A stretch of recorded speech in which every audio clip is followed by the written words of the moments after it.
Okay, there we go. Are the microphone settings okay if you are watching this stream?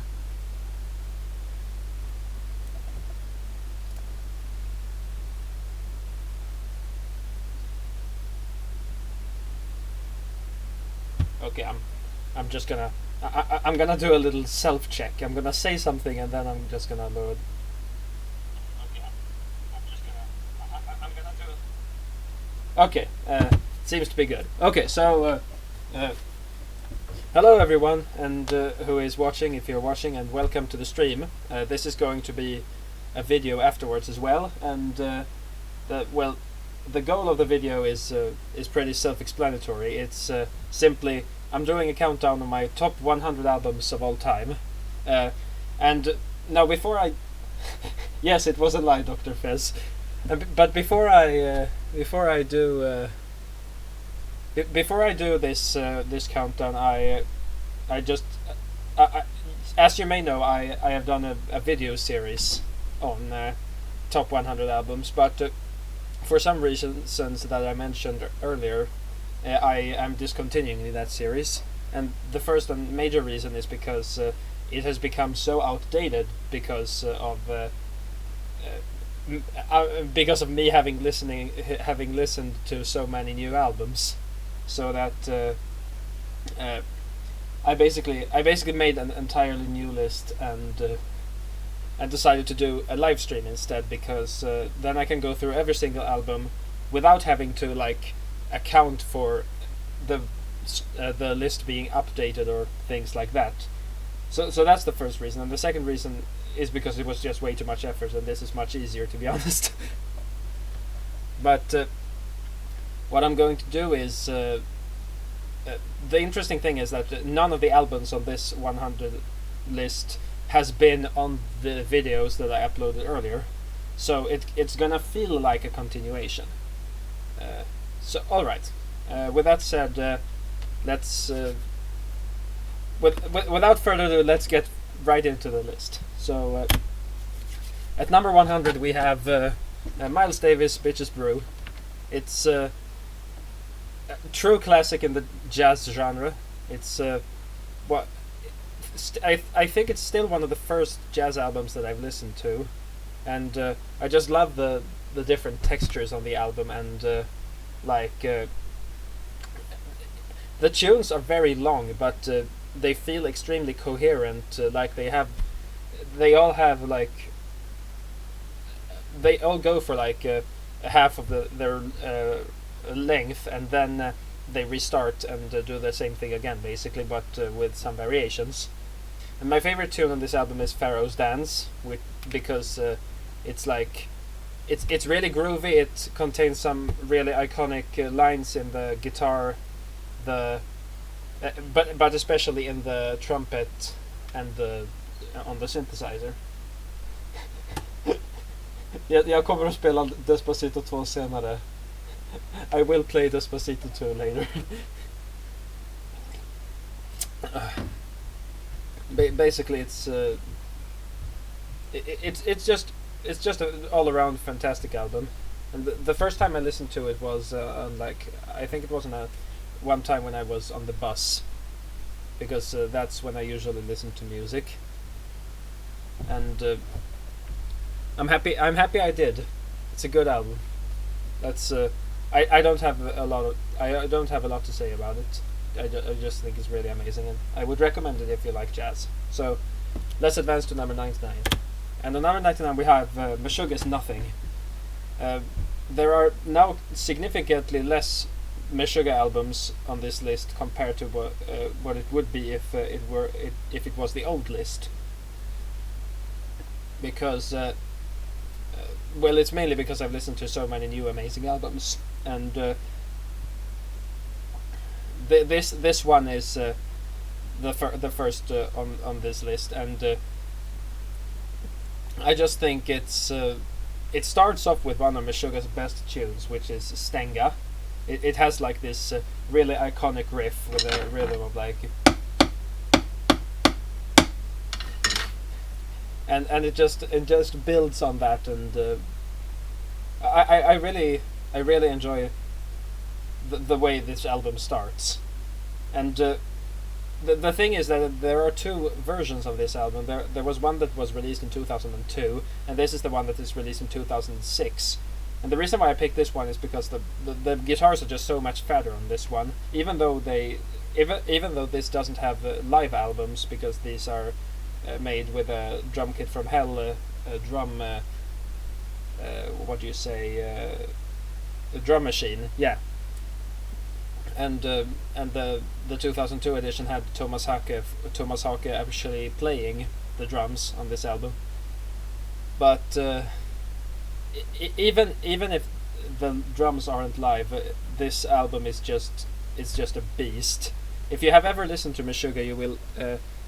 If you haven't listened to Meshuga, I wouldn't recommend it for people who haven't really listened to metal before, because it's very heavy and unique when it comes to.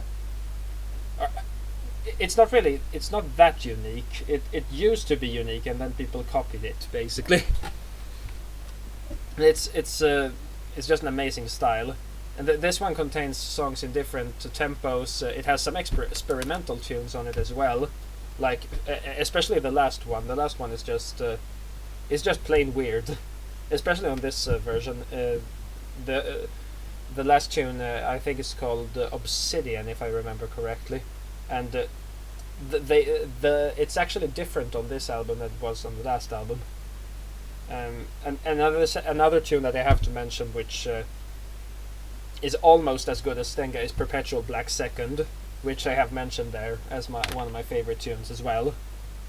It's just it contains one of their most iconic rhythms, and it's just incredibly groovy. One of my absolute favorites by Meshuga from this era. I'm gonna have more to say about albums the more I get down the list. Right now it feels like I may be saying a bit too much about everything, so I'm gonna speed it up a bit. Basically, let's move on to number 98, which is Manfred Mann's Earthband's Watch. It's one of the albums that I listened to when I was very young, and it's still. This is actually one of these albums that I've gotten that I think is better than I used to think it was, because I never really recognized how amazing the synth work is on this album. Well, the synth work should be amazing because it's Manfred Mann, of course. But what essentially happened is I think, as a result of me getting better at playing the piano, I recognized how amazing the synths actually are, and what Manfred Mann. What I'm just gonna call them Manfred Mann instead of Manfred Mann's Earthband, because it's such a long name to say. Manfred Mann. People understand what I mean when I say that. What was I talking about? Yeah. Oh, okay. So. What Manfred Mann are good at doing is they make a lot of covers of other bands, but their covers are usually many times greater than the original. For instance, they have covered Mighty Quinn by Bob Dylan on this album, which I haven't actually personally heard it, but I've heard that it's extremely boring, and I don't think it's as bad as Knocking on Heaven's Door, but don't even get me started on Knocking on Heaven's Door. I could make an entire 2-hour live stream just picking that song apart. But that's a bit of a sidetrack. What they did is they took, like, Manfred Mann, that is, they took the melody and the lyrics from Mighty Quinn, and they made this extremely epic rock tune out of it. And I don't actually think it's not even their most favorite it's not even the most famous example of this. I think their most famous example of this is their cover on "Blinded by the Light" by Bruce Springsteen, which is incredibly popular. But my favorite tune on this album is not Mighty Quinn. I have picked the tunes that, in my opinion, has the best synthesizer solos, which is Chicago Institute, Davis on the Road Again, and Drowning on Dry Land / Fish Soup. Now, Chicago Institute is it's a creepy tune. It reminds me a lot. It used to remind me, and it still does, a lot about the book Brave New World by like Huxley. I think was the name of the one who wrote it. And it has it's interesting because when I first listened to this, I would usually skip that tune because it started in major, and I hated tunes that were in like a major that sounded positive. I only wanted negative music in my life. So basically when I listened to it further, it was like at one point. Then I heard that it transformed into a tune that was more of in a minor mood, and I couldn't stop listening from that point. It just became amazing. I think it's Drowning on Dry Land used to be my favorite on this album, but Chicago Institute is definitely my favorite at the moment. Drowning on Dry Land has this. What makes that song interesting is that it has like it has two different parts. It has the Drowning on Dry Land part, which in itself has two contrasting moods. The first part contains like what should I say? It has like an acoustic guitar and plays some nice chords, but then it in the refrain it gives off like an almost otherworldly mood, in my opinion. And Fish Soup is just the part where they do a lot of solos and things. I'm not actually sure about putting Drowning on Dry Land here. Maybe I should have put Martha's Madman there, which is another really cool tune. I think that's a cover as well, but I haven't checked. I highly recommend this album if you're into any sort of rock. It's not super out there as a progressive rock album. It's just a really damn cool album. Let's move on to 97, which is Merzbau's Metal Velodrome exposition of electrovivisection. I have, as you see, my favorite tunes have yet to be examined because I have only listened to this album throughout once, and it's no surprise. It's like 4 hours long. I did it when I was delivering mail. It was my former job, and I just did it during a round, and it's some of the best noise I've ever heard. It's super varied. It has an enormous quantity of cool sounds. It also has like a 45-minute long tune. I don't remember what it's called, but that tune has like sound collage moments in it, along with the Merzbau's usual harshness. I would consider this to be close. It's like in between Anti-Monument, which is like his early, very industrial like noise, and the albums that came after, like Pulse Demon, Flare Gun, and Hybrid Noise Bloom. My favorite of those being Venereology. And I think it's like an in-between of these, because it has some elements of the first part and some elements of the other things. And that's I think that's the reason why it's so compelling. This is just don't even be surprised when I say that this isn't even the longest noise record on this list. There are going to be some more noise records, but not that many, to be honest. So let's go to 96, which is White Noises and Electric Storm. It's one of the earlier electronic records that really like pushed the boundaries of what electronic music could do. This comes the best example of this would be the song "Here Come the Fleas," which now that I think about it, I actually think I had this album on on my earlier list. I have just listened to it more and enjoyed it a lot more recently. So what Here Come the Fleas does is it has more edits on that single tune than on the entire Sgt. Pepper's Lonely Hearts Club Band by Beatles, I think. And you can really hear that when you listen to the tune. It has like it has so many different sound effects that are like looped and creates this extremely weird atmosphere. This album is overall I would describe as a very weird album, but it does contain a lot of amazing tunes, especially "Love Without Sound," which is the opening tune.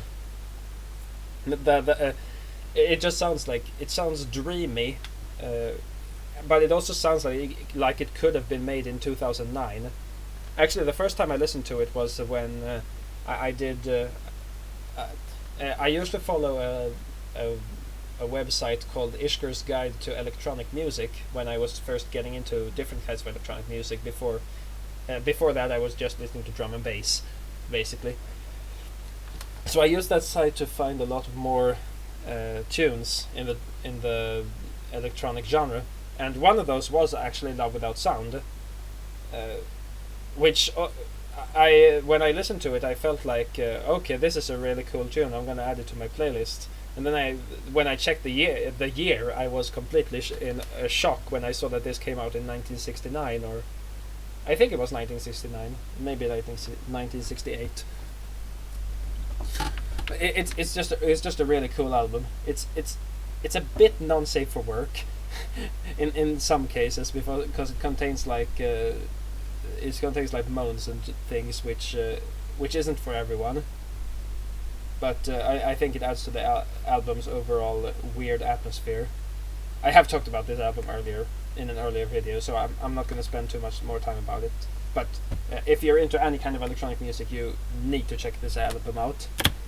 So at number 95 we have Boris with Merzbow, Sunbaked Snow Cave. This is actually, it's a Merzbow release, but it isn't noise. It definitely has more Boris elements than Merzbow. And one thing that will strike you as soon as you start listening to the album is that there is no noise. The first couple of minutes are basically just silence with some I think some guitar tones from Boris, and then it like evolves, and basically the second half of the album contains most of the drone work, and then it calms down again. It's one tune, and that tune is 1 hour long, and that's the album. But it's very cool. It has it's one of those albums where I think the title is just extremely good for it. It really feels like a sun-baked snow cave that you're in, and yeah. What else can I say? If you like, I wouldn't even say that I recommend this album if you like drone, because it's not really a traditional drone album either, in my opinion. I think check this album out if you like ambient. That would be my recommendation. So moving on, we have Björk's Biophilia. Now Björk is I have listened to every Björk album, and I have to say that among the studio albums, Biophilia is definitely my favorite, which it's not really a popular opinion. People usually prefer, I think, Homogenic or Vespertine, and I like them a lot too. I even had Homogenic on my top 100 list earlier. But the reason why Biophilia sticks out so much to me, I think the first reason is nostalgia, because it was the first Björk album I listened to, and I listened to it on Gotland when I was there during like I don't even remember. but I listened to it over a couple of days, and I think one of the reasons that I really liked it was because of the drum and bass elements. Crystalline has like a section during the end which contains an armor break that loops, and Mutual Core had the same thing. It has like these really cool kicks, which sounds like hardcore kicks. And a lot of people don't like that at all, but I fell in love with those elements because my perspective in music is that I came from those genres, from electronic music, from the whole EDM and IDM thing. I came from that, and that's why I like those elements so much. And I think, but my favorite tune on the album is Hollow, which is more of a recent evolution in my taste. That tune it has like, its main thing is that it's based on an organ, and by the way, every single tune of this album is like based on a particular instrument. Most of the time, I think one of them is even based on like a Tesla coil or something, which is it's a weird instrumental choice, but it's a cool and welcome one, if you know me. And what makes Hollow cool is that it sounds like super discordant, super spooky. It has a Björk singing, and they're working with a lot of other. I think she has even a choir. I bought this album on vinyl a while ago, and I saw that there were like 15 people credited as choir, and every single one of them was called Dottir in the as a surname. Even Björk, of course. Björk is called Björk Gudmundsdottir, Gudmundsdottir, I think, or something like that. So yeah, the best Björk album, simply. It's no other album she has made can contest this. Moving on to number 93, which is Gennady Rojdestvensky and Государственный симфонический оркестр Ministerstva kultury SSSR, Schnittke Symfonia number 3. And this is it's basically the USSR Ministry of Culture Orchestra directing Alfred Schnittke's Symphony No. 3, which is, if you have ever listened to classical music and imagine two different eras of classical music, like the classical style and the modern classical style. Imagine them playing at the same time, and you have Schnittke. It's chaotic. It's weird, and I absolutely love every second of it. It feels like this. I don't even know how to describe it. It's so unlike every single symphony that I've heard. It's a classic. It's a modern classical style, and especially the last. The third movement is one of my absolute favorites. But I think the thing that struck me the most about it at first was how extremely large the orchestra is for this piece. It has a full orchestra, I think an organ, a piano, a cembalo, a harpsichord is the name in English. That's right. A harpsichord, and it even has an electric guitar and bass, if I remember correctly. It's such a huge work, and you can really hear that. It's discordant, but it does contain a lot of melodic elements. So I don't know. I think I have a hard time recommending this to everyone because I don't think everyone would like it. But some of you may. If you like things that are weird, you will definitely get something out of this one, I think. So moving on to number 92, we have Defeated Sanity's Passages into Deformity. I listened to this album at first after having listened to another one of Defeated Sanity's album, and I don't know if it. I don't know. Maybe it was so that I I listened to the first Defeated Sanity album, and then because I listened to this one directly after, I got more into the feeling and therefore like this album more. But I've checked this out more recently. I have to say that this is some of the absolute sickest and most gnarly death metal that I've listened to in a long time. It's just incredible. It's such an amazing album. And one thing that I have to comment, if I have to comment on anything of the album, is it's the drums, because the drums are insane.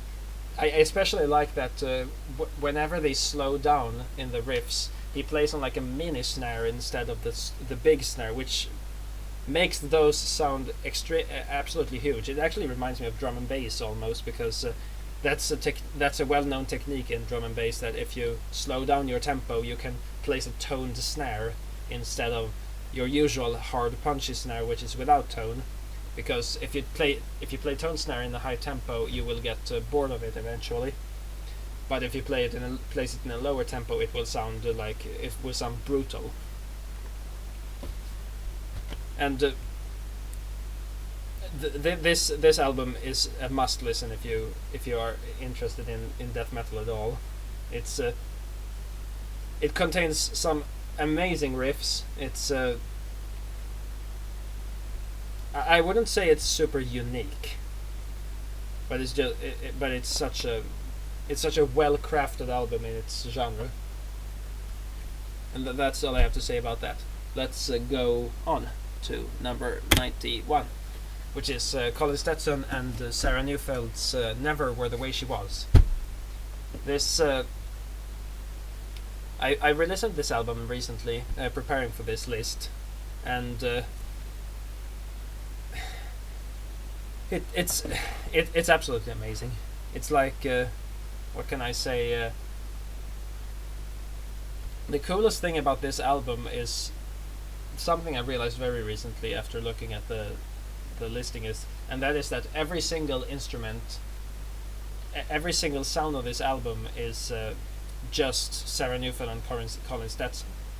Colin Stetson with his body and his saxophone, and Sarah Neufeld with her violin. That's everything that's playing. I always thought that there was like an electronic element or something. Like what? Because especially in the rhythm in my favorite song of the album, which is "The Rest of Us," it has like a very clear rhythm that sounds super electronic. But it turns out that I think that rhythm was actually created by contact microphones. It's what the fuck? I'm apparently getting messages, but the chat is okay. Okay, I should have checked that earlier. But okay, but I'm gonna get back to the album. So the amazing. But that's the most amazing thing about the album, and I just like the mood on this entire thing. The first tune, which is like the sun roars into view, has this really Philip Glassy feeling where it has those repeated saxophone lines, which go on and on and on, and evolve the piece throughout. And I don't have that much more to say about it. It's amazing. Just check it out. So. Number 90, Amon Tobin ISAM. I know at least one person who is going to dislike me for this. And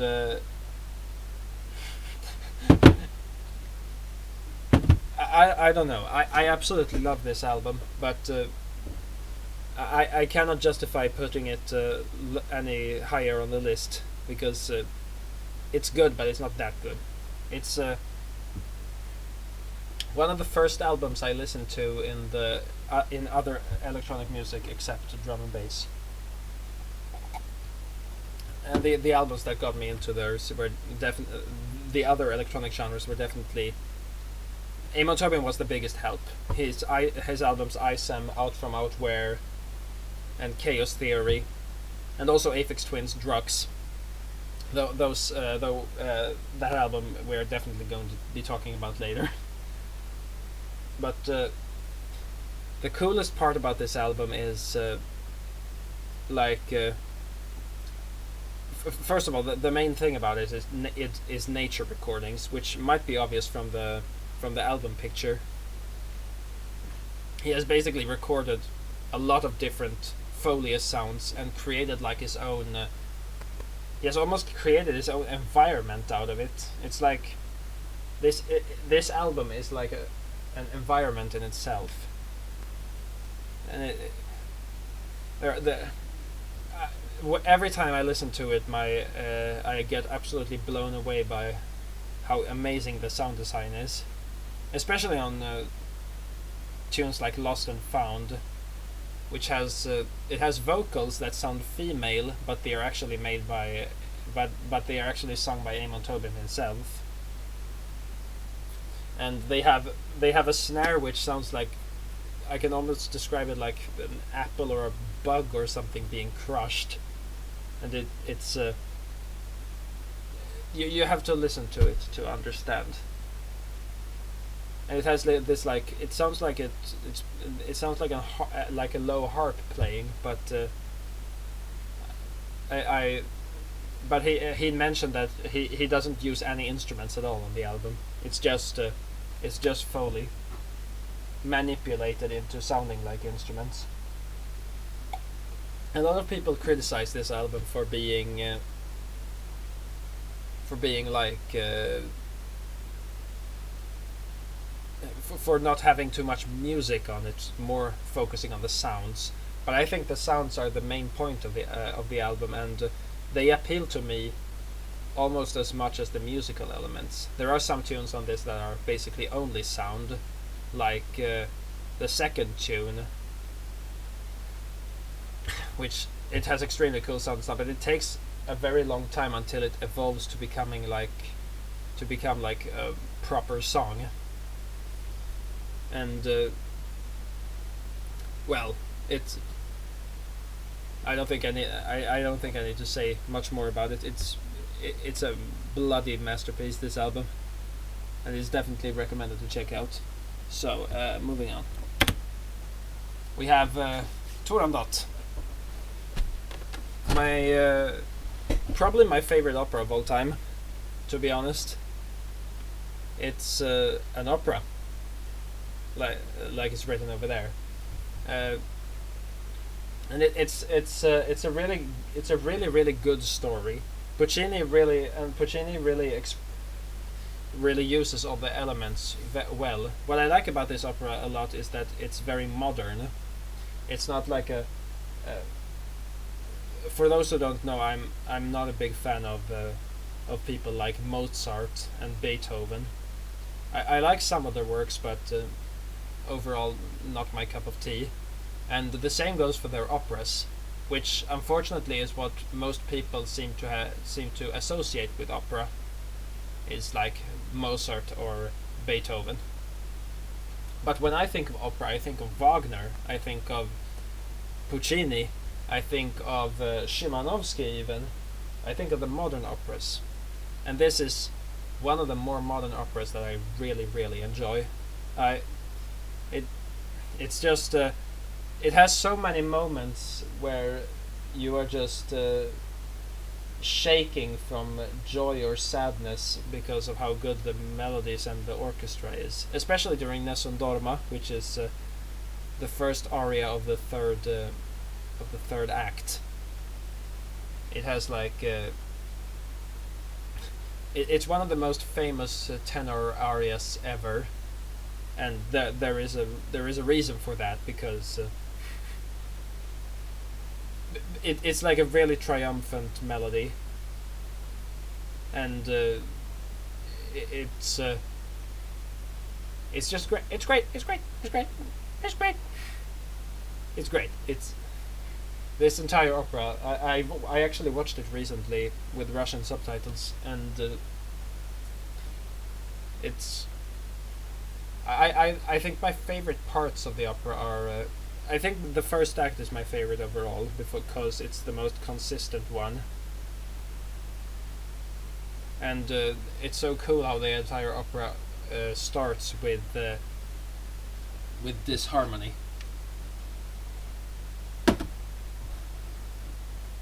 One of the reasons why I like it so much. So moving on, let's go on. So we actually get through this list. We have Coma's First Utterance. Really freaky album.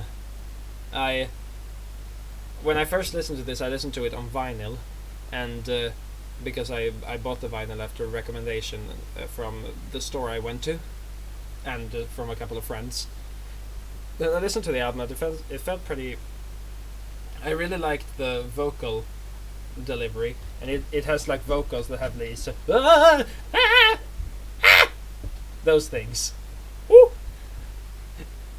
It's a very freaky kind of vocal style on this entire album, except on one particular song, which is the second song, The Herald. But one thing that struck me very quickly while listening to this album was actually the lyrics, which is surprising because usually I don't care about the lyrics. But the lyrics on this album are some of the darkest lyrics I've ever read. They rival death metal lyrics, but I guess death metal lyrics are in some ways worse because. But the thing is that death metal lyrics are expected to be worse. You aren't really expecting this jamming folk sound with these string melodies that are and super groovy stuff. You aren't really expecting you aren't really expecting lyrics about rape, suicide, mental instability, or and it's mostly from the perspective of the person doing the act, which makes it even more horrifying. But I think that's actually one of the reasons why I like this album, because it made me feel something other than just being a jamming folk album, and it made me feel a little scared, I guess, and I enjoy when things can scare me. Best song on this album is by far Drip Drip, although not really by far. Song to Komos and Diana are both pretty strong as well. But what makes Drip Drip so cool is the rhythm overall, especially in the chorus, and it also has some unusual melodic passages that some of you will definitely be a fan of. Highly recommend this album if you are into folk stuff. Moving on. Kazumoto Endo, While You Were Out. It's harsh noise, one of my big genres, and what makes this album unique in the genre is that it usually has samples that can be reminded of like your day-to-day life. For instance, like a TV commercial or something, or some samples from something. And what makes this difference from a lot of other harsh noise albums is that the noise is extremely harsh, but it's used very sparingly. It's like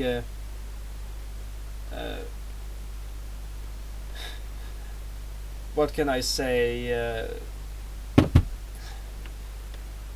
While most noise albums could have like that the noise is playing constantly but with different variation, this album has pauses. It has moments where there is no noise playing, and it's a rhythm. It's like do do do do do do do.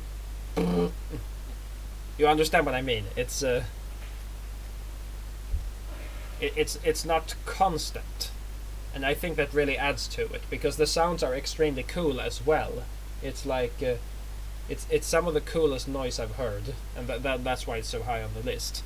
But it's also so sparse that I think I could recommend this to people who just like the noises but don't want to hear it, like constantly or in a barrage. If you understand what I mean. So, yeah, great album if you're into this kind of stuff. Moving on, we have Alan Parsons' project, iRobot. This belongs to the same category as Manfred Mann's Earth Bands, or to quote my friend in the chat, what do you say, Man's Watch. It belongs to the same category. But the reason why I like this album more is it has it has so many amazing tunes. The first tune, iRobot, has these. It's much more focused on like the atmosphere of what synths do, and then it becomes this all-out funk tune, which has which has still one of my favorite funk lines ever. I frequently reference it when I play in my jazz band because I just like it so much. And it also has some early influences to like the more down-tempo electronic music stuff, like Nucleus, for instance. Nucleus, it sounds like it could be like maybe a tricky tune or a Massive Attack tune, even. And but the best part of the second half of the album is definitely Total Eclipse, which is I guess this is a concept album because the two ending tunes is like Total Eclipse, which is this really weird modern classical tune with high-pitched voices singing discordantly, but then it goes over to like the Genesis tune, which is the final one, which is this sad, melancholic synth tune. And I guess that's like I guess this is a concept album about robots taking over, basically. But I think that's pretty loose because I couldn't really catch it in the lyrics. Still a damn jamming album. Would highly recommend listening to it if you like rock. Current 93, The Inmost Light. This Current 93 is one of my favorite artists, and I think this is the most popular Current 93 album overall. Maybe Thunder Perfect Mind is a bit more popular, but I think this is the most popular. And the first thing to mention about this album is that it isn't really an album in the traditional sense. It's a compilation of 3 different parts of an album. The first part being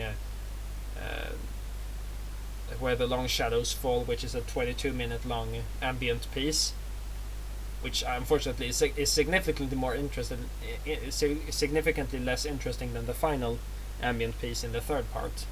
The second part is called All the Pretty Little Horses, and the title tune of that is one of my favorite songs. And the final part is my favorite, which is The Stars Are Sadly Marching Home. And I'm gonna start by talking about that tune. Holy shit, it's an amazing tune. It's one of my favorite dark ambient pieces ever. It's long. It contains some really interesting atmospheres and tunes that and notes that like glide. They do like a glissando between each other, and meanwhile we have David Tibet's voice in the background. Overall, I would say this is pretty strongly a neo-folk album, though, which is a genre characterized by the guitar usually. It's like what Current 93 usually try to emulate with their neo-folk is this medieval sound, almost. And I think this is captured in this song in this album as well, though not as strong as in other albums such as The Perfect Mind. All the Pretty Little Horses is such a cool song because David Tibet, the singer of the band, is actually whispering in the tune. He is.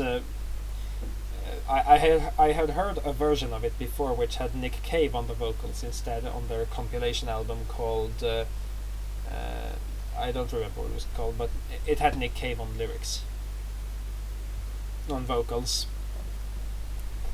and he like sang this song like really strongly, like hush you down, don't you cry, go to sleep you little baby. But when David Tibet sings it, he doesn't sing it. He does like hush you down, don't you cry, go to sleep you little baby. And that's really really cool. I felt instantly at home when hearing that for the first time. And it's a great introduction to the album after having heard Where the Long Shadows Fall, which I still think is a really cool tune, even though The Stars Are Sadly Marching Home is outclassing it eventually. So yeah, there you have it. My Fiction's Stranger Songs.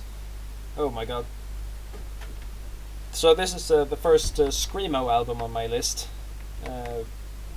which is it's an album by a group from somewhere in the US. I don't really remember where, but the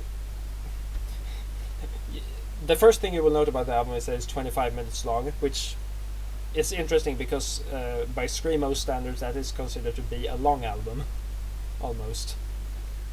Except for some bands which make longer albums, but we're gonna get into that later. So they have this. One of the reasons why I like this album so much is because it has like a melodic hardcore screamo style, with screamed vocals, D beats, and melodic riffs. But one thing that makes it better for me is that it actually incorporates blast beats from time to time, which is my favorite kind of metal beat, and that makes it sound a lot more interesting in my opinion. Especially in the tune Wake Anxious, which has like it has a part where it alternates between D beat and the blast beat, which is gnarly. It's extremely cool. I absolutely love this album, and would recommend it to anyone who is interested in any sort of punk. Gorguts Obscura.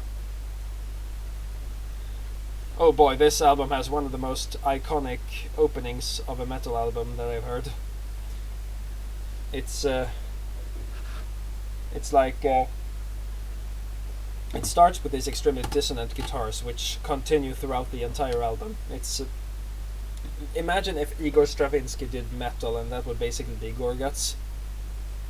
They have one of the most interesting things about this album, in my opinion, is that the blast beats are so extremely weird.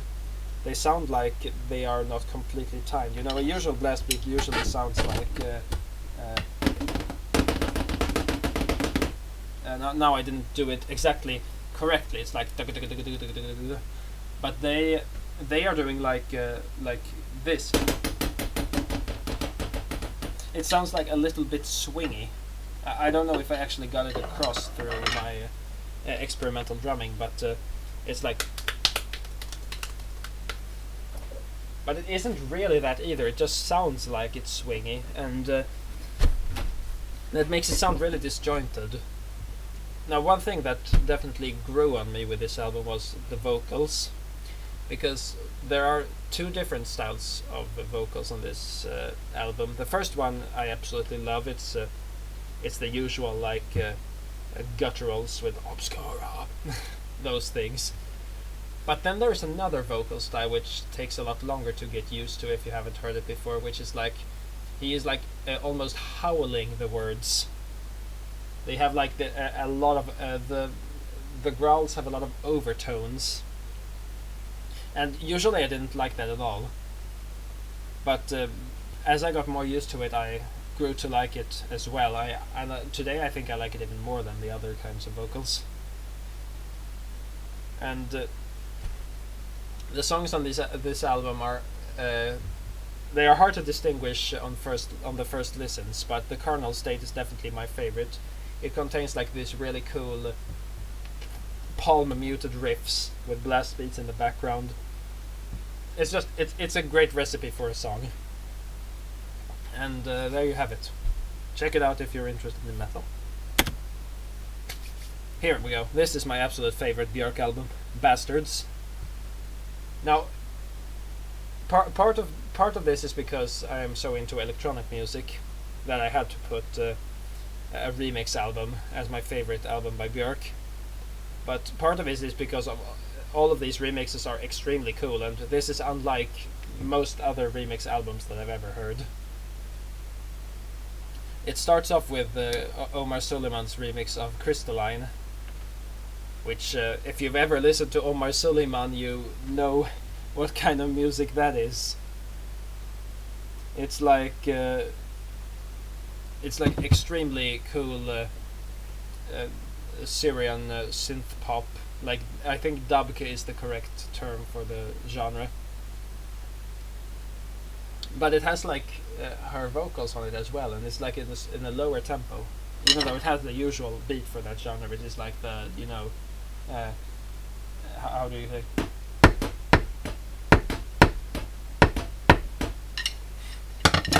And some people may dislike that beat, but I find it really addictive. And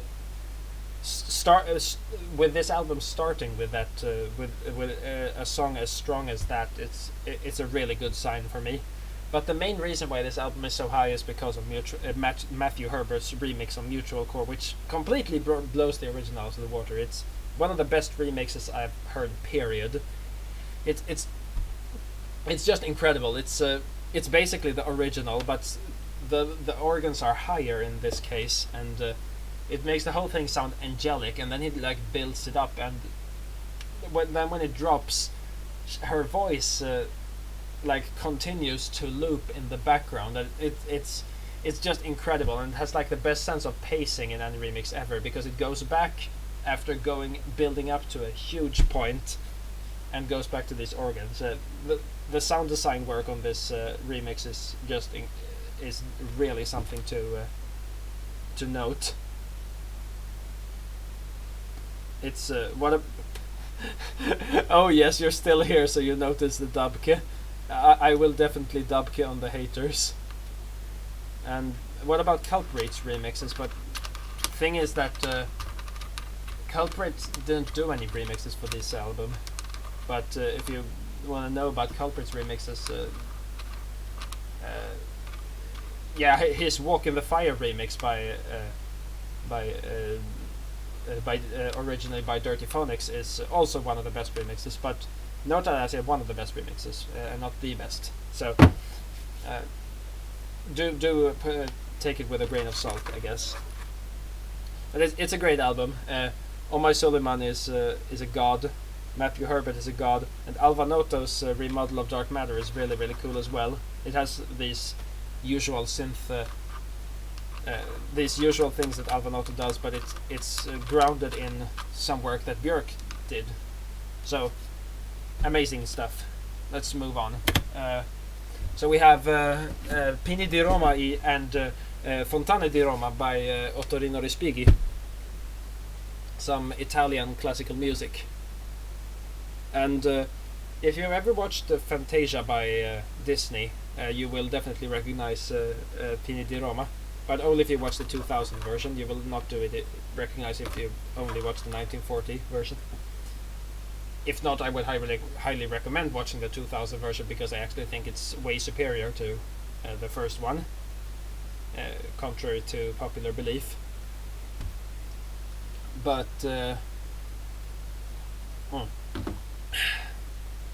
the coolest thing, what makes Pini di Roma so amazing is, well, first of all, I always related to Disney's characterization of the work, which is really, really cool in my opinion. They took it and made like a story about a mother losing her child whale, and then in the end there are basically flying whales to the triumphant final 5 minutes of this piece. I would actually say that the first 3 parts of Pini di Roma are not really worthy of being on this list, because they are amazing, but they are not as good as anything else on this list. But the final part of Pini di Roma it's almost like cry worthy. It's so amazing. It starts this really quietly, and then it just slowly builds up, becomes this huge triumphant moment, which is definitely something you should listen to on maximum volume. It's it's such an amazing experience. When I listened to this album, I also noticed how that Festa Romana had some amazing parts, which is like I haven't listened to that one as actively as Pini di Roma, which I know basically by heart, but Festa Romana is a damn cool piece as well. Tone poem. A tone poem is basically when what do you say? It's basically it's basically what it sounds like. It's a conceptual music piece based on with its grounds in poetry, you can say. The Pini di Roma is based on what it's called. It's called Pines of Rome, which means that every single part of it is based on some pines in different parts of Rome. The final part is called the Pines of Appian Way, which is I don't know what that is, but I want to go there now, and I'm going to do that and get some water. So I'll be right back.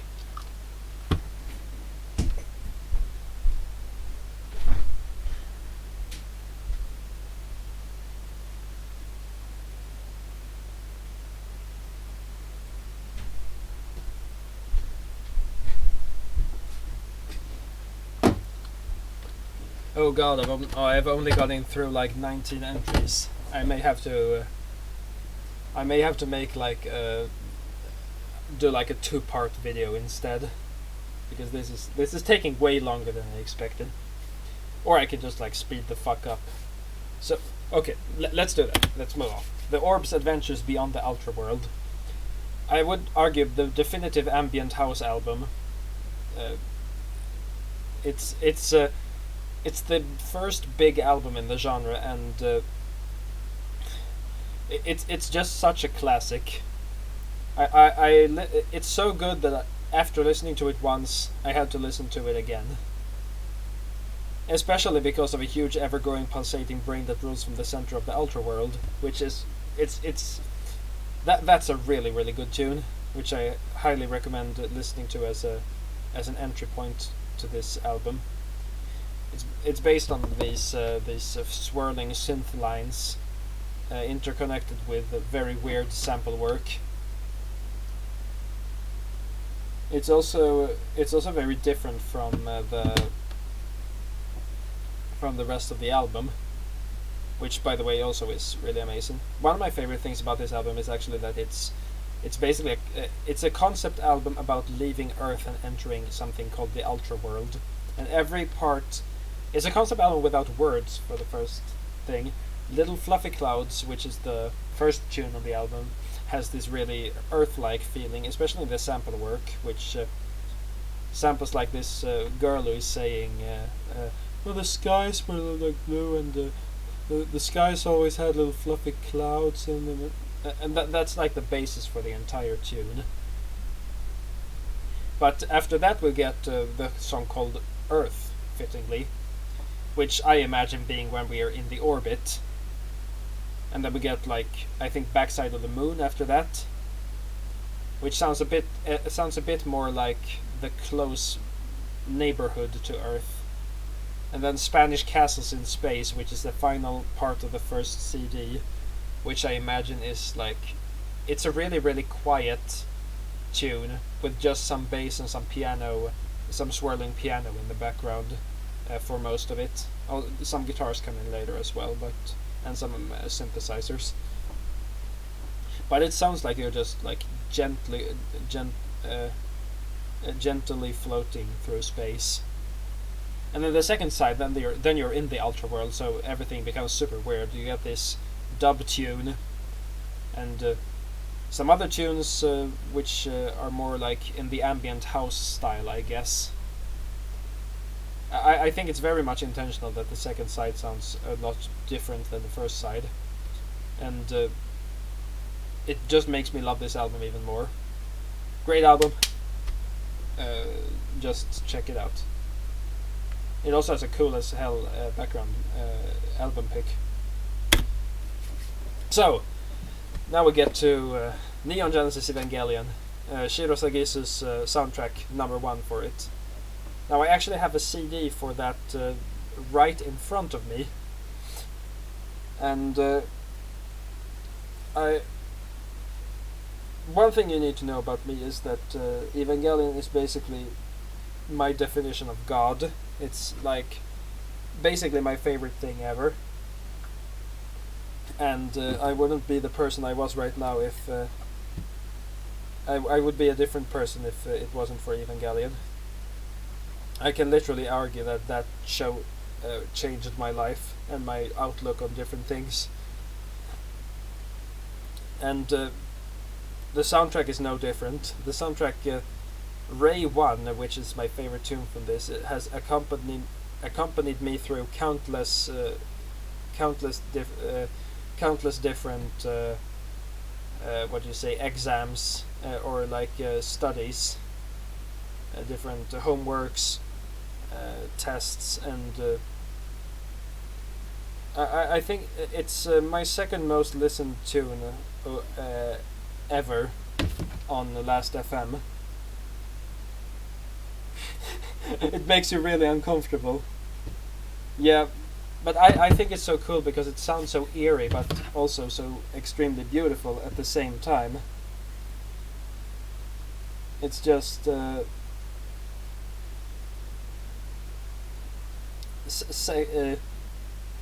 second most of my favorite, my most listened tune is Still Golden Brown by the Stranglers, which is like at 51 place or something since a long time back. But I'm not gonna talk about other albums now, I think. Another really cool tune is Hedgehog's Dilemma, which comes directly after, so I immediately associate them with each other. It's like this smooth jazz tune. But it's not really like smooth jazz. When I say smooth jazz, I put an emphasis between the smooth and the jazz, because smooth jazz is fucking awful. It's my least favorite thing, basically ever, and I think the world would be better without it, simply. But there's a difference between smooth jazz and smooth jazz. That's my main point. The rest of the soundtrack is actually not really as high as Ray 1 or Hedgehog's Dilemma, but those tunes are so good that I couldn't justify putting this album any lower. So yeah, check out Evangelion and the soundtracks. They are all amazing and contain moments that make me wanna cry. So further on we have Igor Hallelujah. This is the first breakcore album on this list, although it's not completely fair to call it exclusively breakcore, because it does contain elements of metal and baroque music as well. This can be most easily exemplified by the first tune called Tout Petit Moineau. Moineau, I think, is the pronunciation of that. I'm not extremely good at French, but it's all guesswork. But that tune basically starts with a piano and a classical singer accompanying it. But then after a while, the breakcore kicks in, and then there comes like guitars and screaming and hardcore kicks and everything. This album is just pure joy, I would say. It's like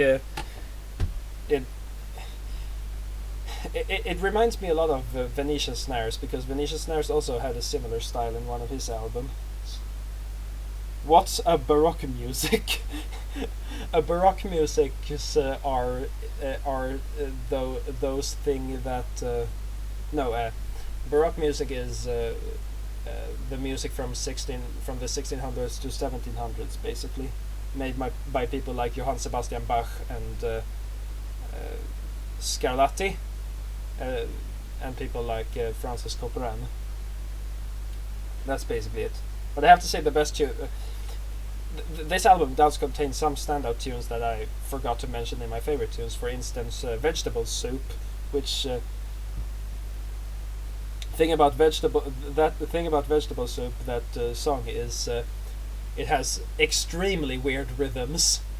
It's like it's not. The rhythms are not bound by the measurements at any point at all. It just sounds like a drunk man trying to play the drums, but that drunk man is playing electronic drums for some reason. It's like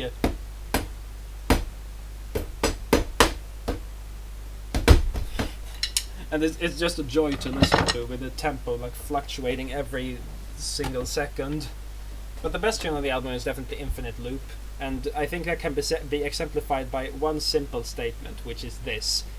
At one point in the album, in that song, a blast beat starts. I think it's one of those that goes. Okay, it's hard to explain what, but what happens is that it becomes so fast that it becomes a solid note, which actually changes to accompany the melody. And at that moment, I thought, okay, this album is undoubtedly a masterpiece. Because you can't do that in an album without it being amazing. Okay. If you want to experience true musical joy, this album is for you if you have a sense of humor. If you don't listen, you are just gonna get annoyed by this album, I think. So, first Swans album, The Glowing Man, which is it's their latest album, actually. Yes, I think every single album on this list is a masterpiece. Every single album. But the thing about The Glowing Man, which the Glowing Man is first of all very different from the earlier two albums in the trilogy, which were The Seer and To Be Kind. What makes it interesting is, first of all, it's the only album by Swans that I have a live experience with, because I've actually seen them live and seen them perform some of these tunes, especially Cloud of Unknowing and The Glowing Man, which still some of my most memorable moments in this life. And this album feels different because it feels a lot less rocky and a lot more atmospheric.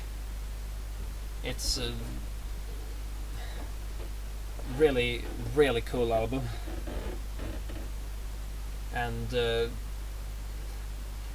best tune on it, it has some tunes that I actually don't like. For instance, Frankie M. The first part of Frankie M is amazing, but then when he starts singing Frankie M, I actually don't like it.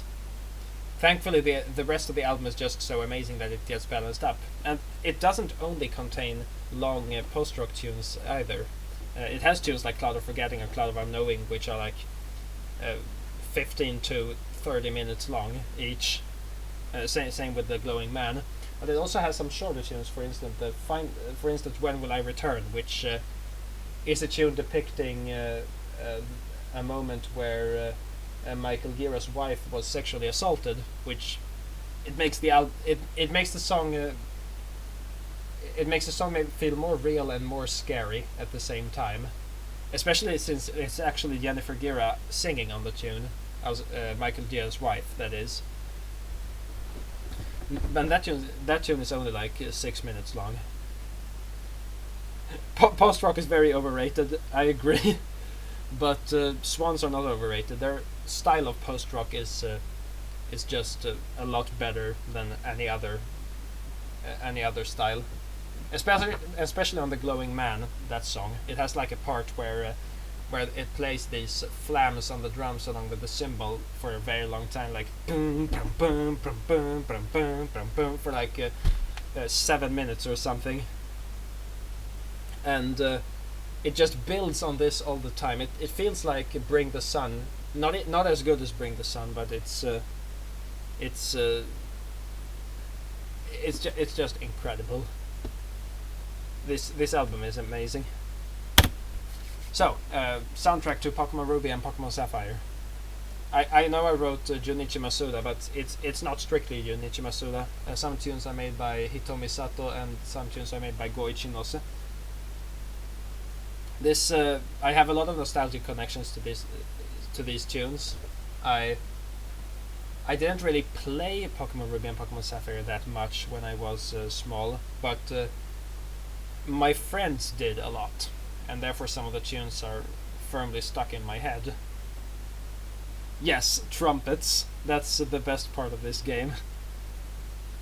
But I would say the strongest part of this album is some of the. I don't think people give as much credit to my favorite tunes as they could do. For instance, Dive. Dive is one of the most amazing tunes I've heard in a video game. It's just so simple. But the thing is that people have only heard like 10 seconds of it because people only dive for 10-second intervals. And then they go up to the surface again. But if you actually listen to the tune, you will hear that it has a lot of like harmonic development and some amazing melodies which just continue throughout the entire song. And it's like a complete song. It almost feels like the opposite of the surf theme, which is what is playing above ground. So my favorite tune is the Team Aqua Magma Leader tune, though. I feel it's one of the best leader tunes in Pokemon history. There is only one I think that beats it, but we'll get to that later on in this video. Great game, great music. Kid A, Radiohead. So now we get to our first Radiohead album, and what better way to start it than what some people would say be the best album ever made, which is Kid A. And I really like Kid A, but I wouldn't say that it clicked with me immediately in the same way that some other Radiohead albums did, which are still albums that I will be getting to later. But I obviously really like the album from the first listen. And my favorite tunes have changed throughout the album a lot too. I used to think that Optimistic was the best tune, and tunes like Kid A and How to Disappear Completely were the runner-ups. Yeah, but are those your exact favorites? Those that I mentioned, or In Limbo, Morning Bell, and Optimistic?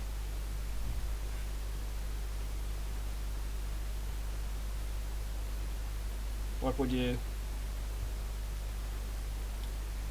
Okay, never mind.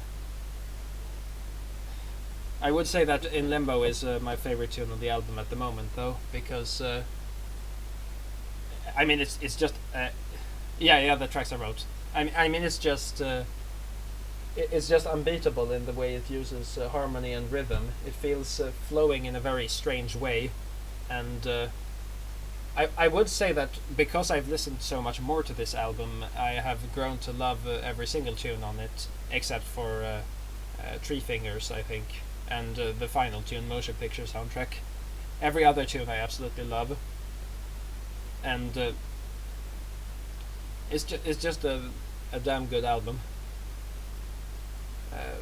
I feel like I need to say something more about it, but I can't really. No, I'm just gonna move on. So let's go to this one, which is the soundtrack to the end of Evangelion, and this is the highest one on the list for Evangelion soundtracks. And I would say this is by far the best Evangelion soundtrack, even though Ray 1 exists on the other one. But I think the reason for this is that this one is the most consistent. Yes, OK Computer is number 1 on Ray 2 Music, but that's not on this list. But okay, but back to End of Evangelion. If you haven't seen End of Evangelion, I recommend you to not watch it before you have seen the series Evangelion, and then be prepared, because these these like End of Evangelion is a shocking movie. It's psychological horror at its best, and it's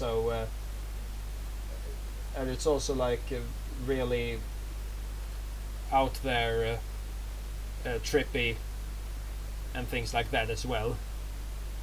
It's and the music perfectly reflects this. It has bigger orchestral arrangements of every single of most of the significant songs from the Evangelion series.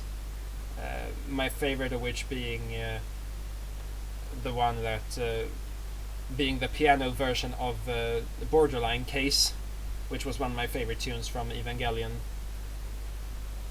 It also contains one of the most famous songs from the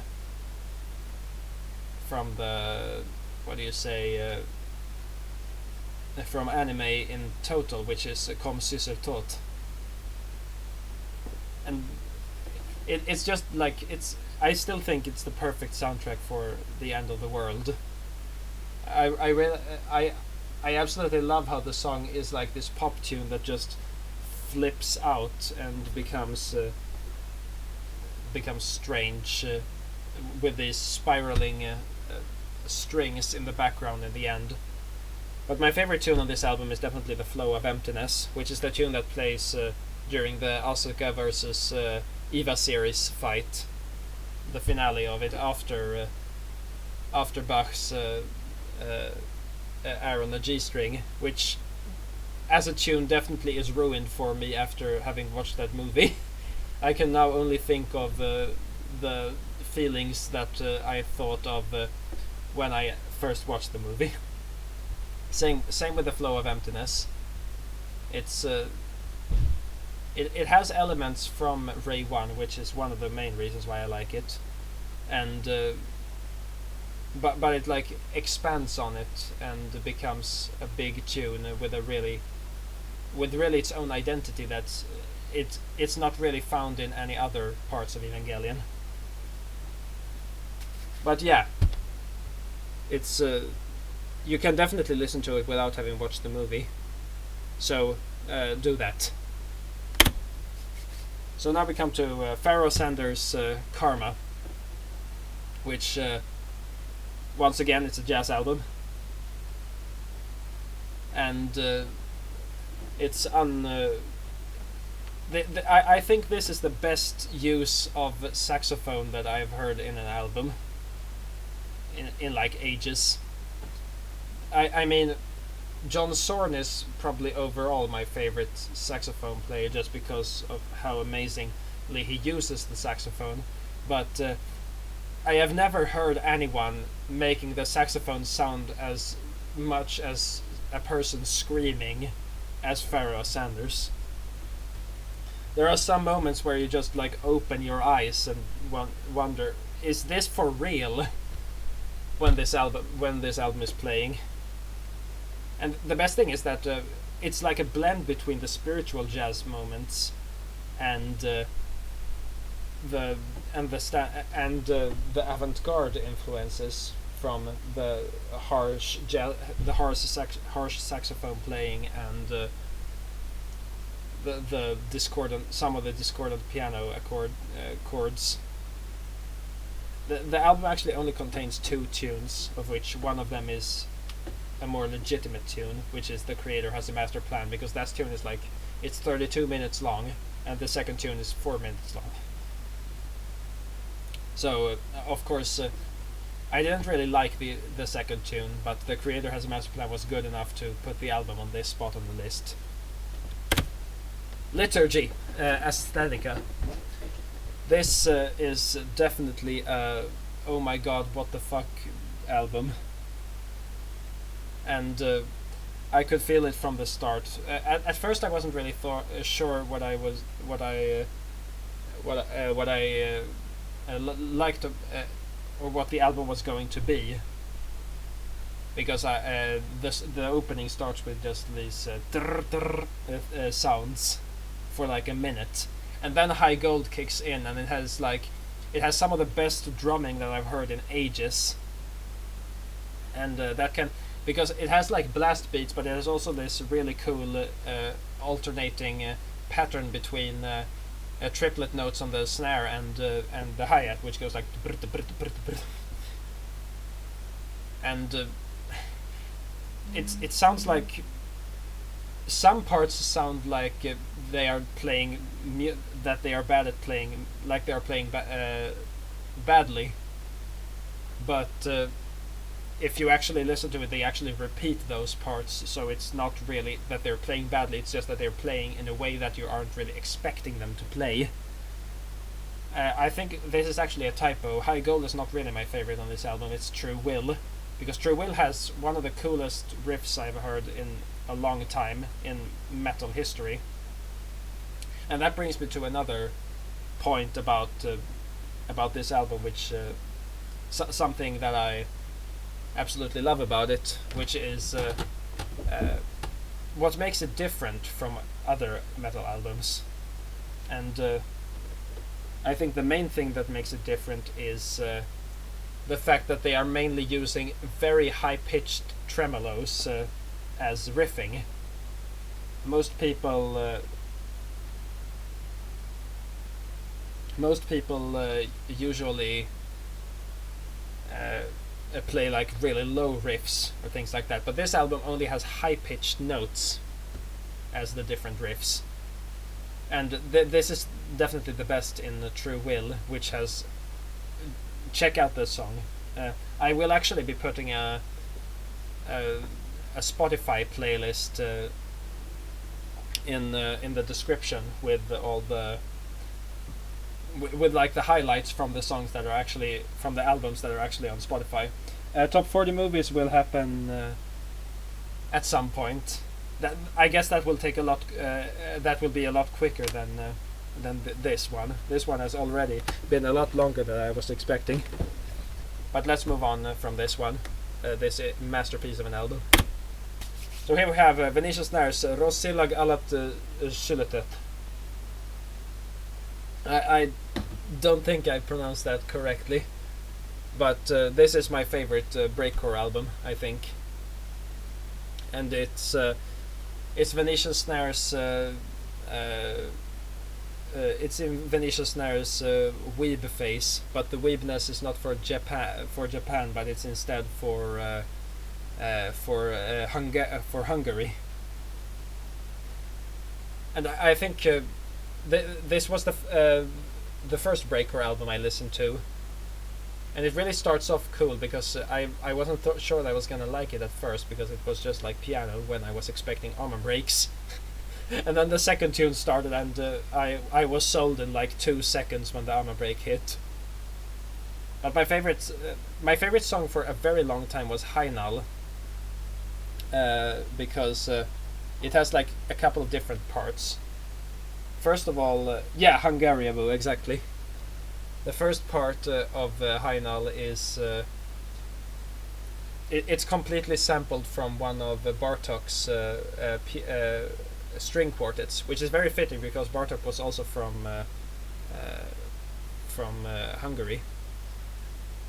And then it becomes this like jazz thing, and finally the breakcore kicks in and the armor breaks go loose. But at the moment, I think Masha Dik Galam is my favorite tune, because the thing that makes the tune interesting is that it starts extremely soft, and then it basically becomes the most crazy electronic tune you could ever imagine at the end. And it does this gradually. It just starts like by adding a small little drum piece. It's like very small, but in the end it becomes like it becomes completely crazy. And I remember playing it to some people who said like, this is pretty nice. And then we got to that part and they were like, oh god, please turn this shit off. I feel like I have something more to talk about this album though before I go on, which is that the interlude tunes of this album is something that is those tunes are some things that aren't really mentioned, and I would say that they are completely overlooked.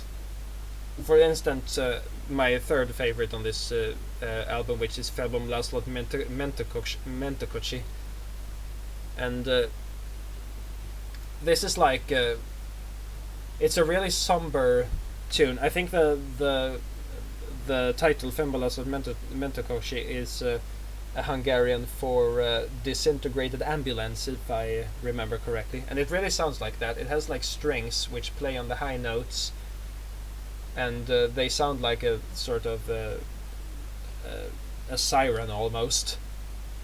It's just a really somber piece which really paces out the album, and it fits amazingly, and just add to this, because that's one of the reasons why I love this album so much, is because of the modern classical elements of it, and I absolutely recommend it to everyone.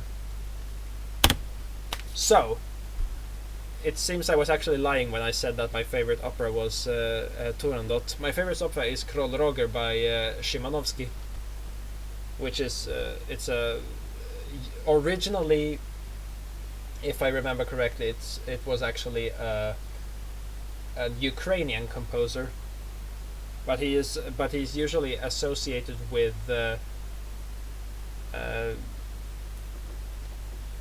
but he was usually associated with Poland. And this album contains his opera Król Roger, which means King Roger, and his Symphony No. 4. And this opera is amazing. First of all, it contains, simply put, the absolute best story in any opera I've ever heard. It's about cultism, and it is very, very good at explaining its points, because it's about this King Roger who rules over his kingdom or anything. I think it's in Cyprus, if I remember correctly, and there is like this shepherd who he is like he is doing sacrilegious things because he has a different religion. So he is brought to trial before the king, who is going to execute him because he is because of his heresy. But what he manages to do instead is like basically convince everyone in the castle that his religion is the correct one, and then everybody basically backfires on the king instead, and they start to follow the shepherd instead, including his wife, which is a personal motivation for him to go after the shepherd. And in the end, I'm gonna put a spoiler warning for those who don't want spoilers for the opera. Okay, so if you don't want spoilers for the opera, don't listen for the rest, for the next 5 seconds. But in the end, he basically becomes a part of the cult anyways.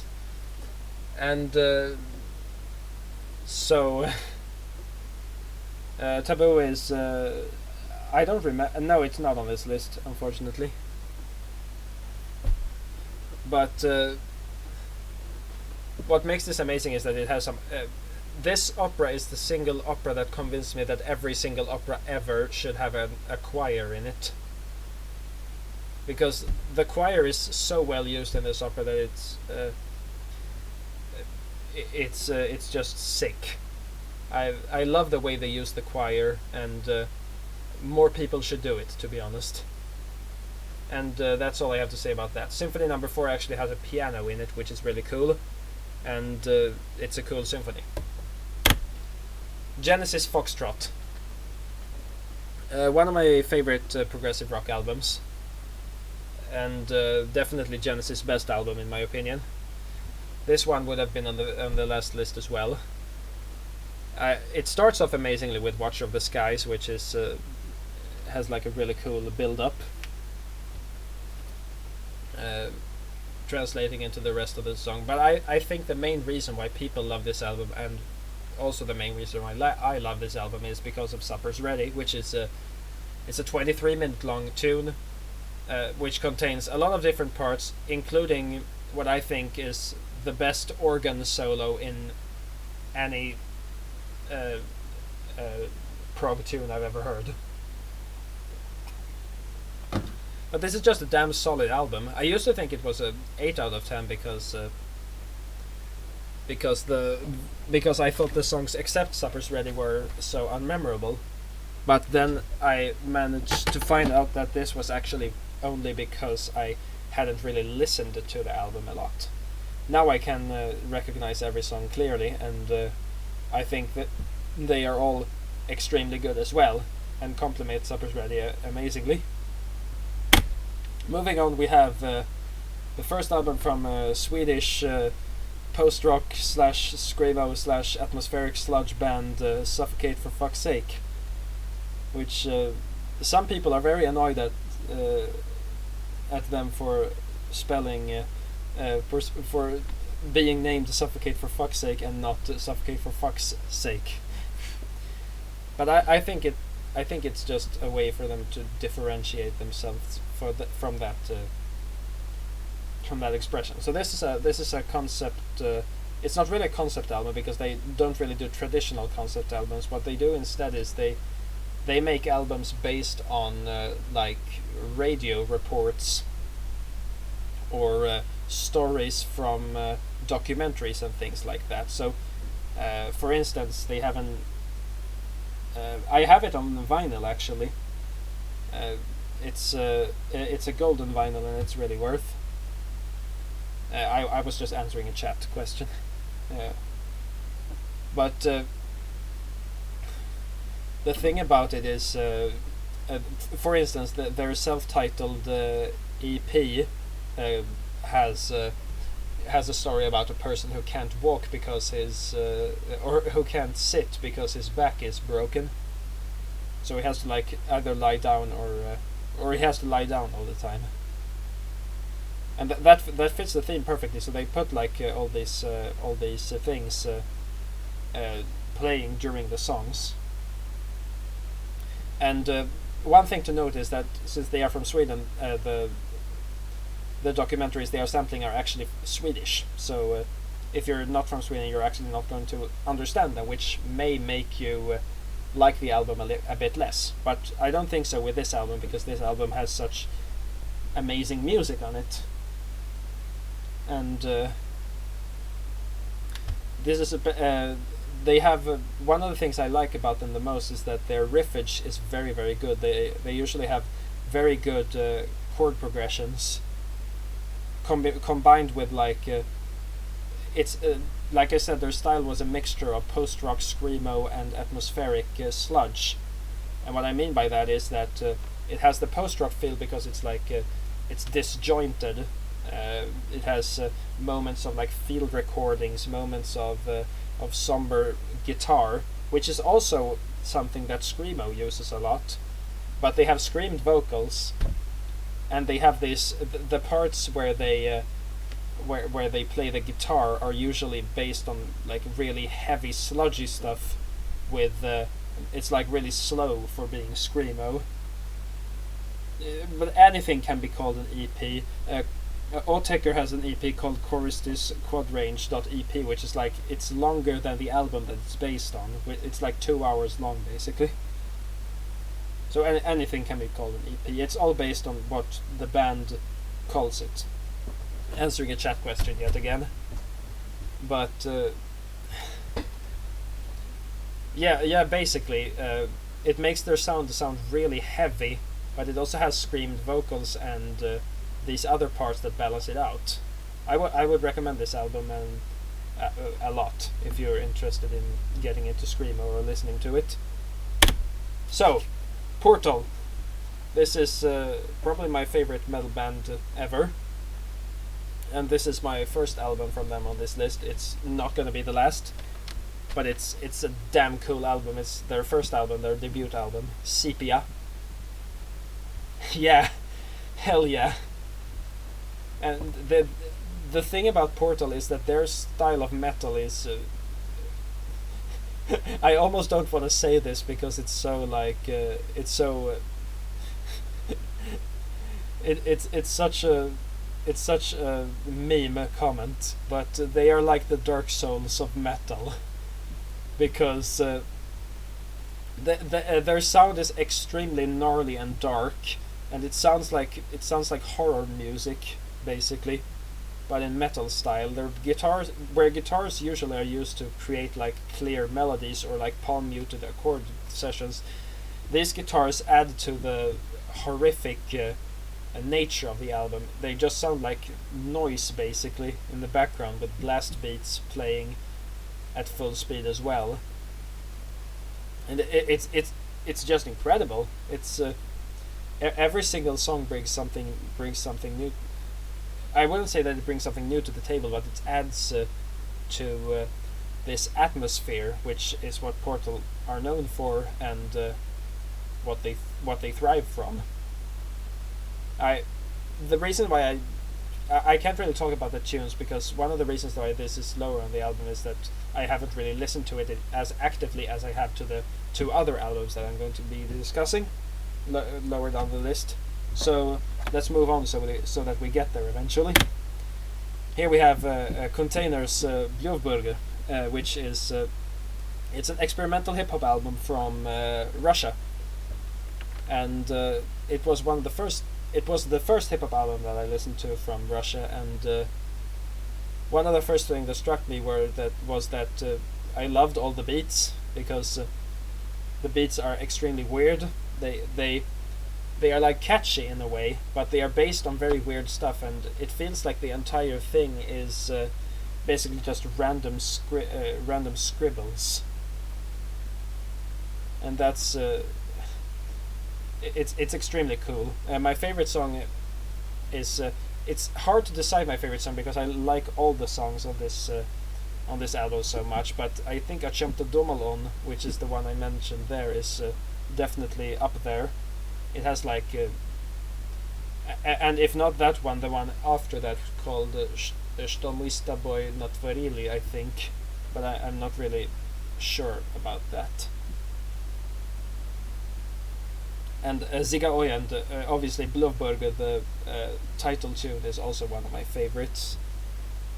It starts the album off amazing with the.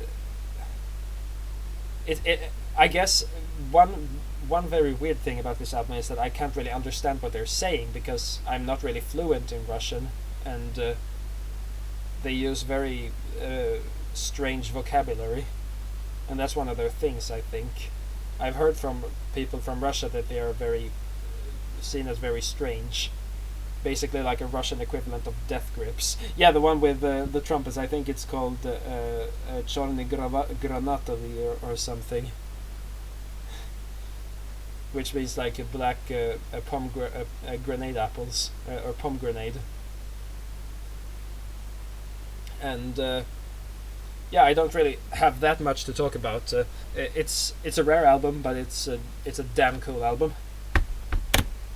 So now we get to Boards of Canada. Music is the Right Children.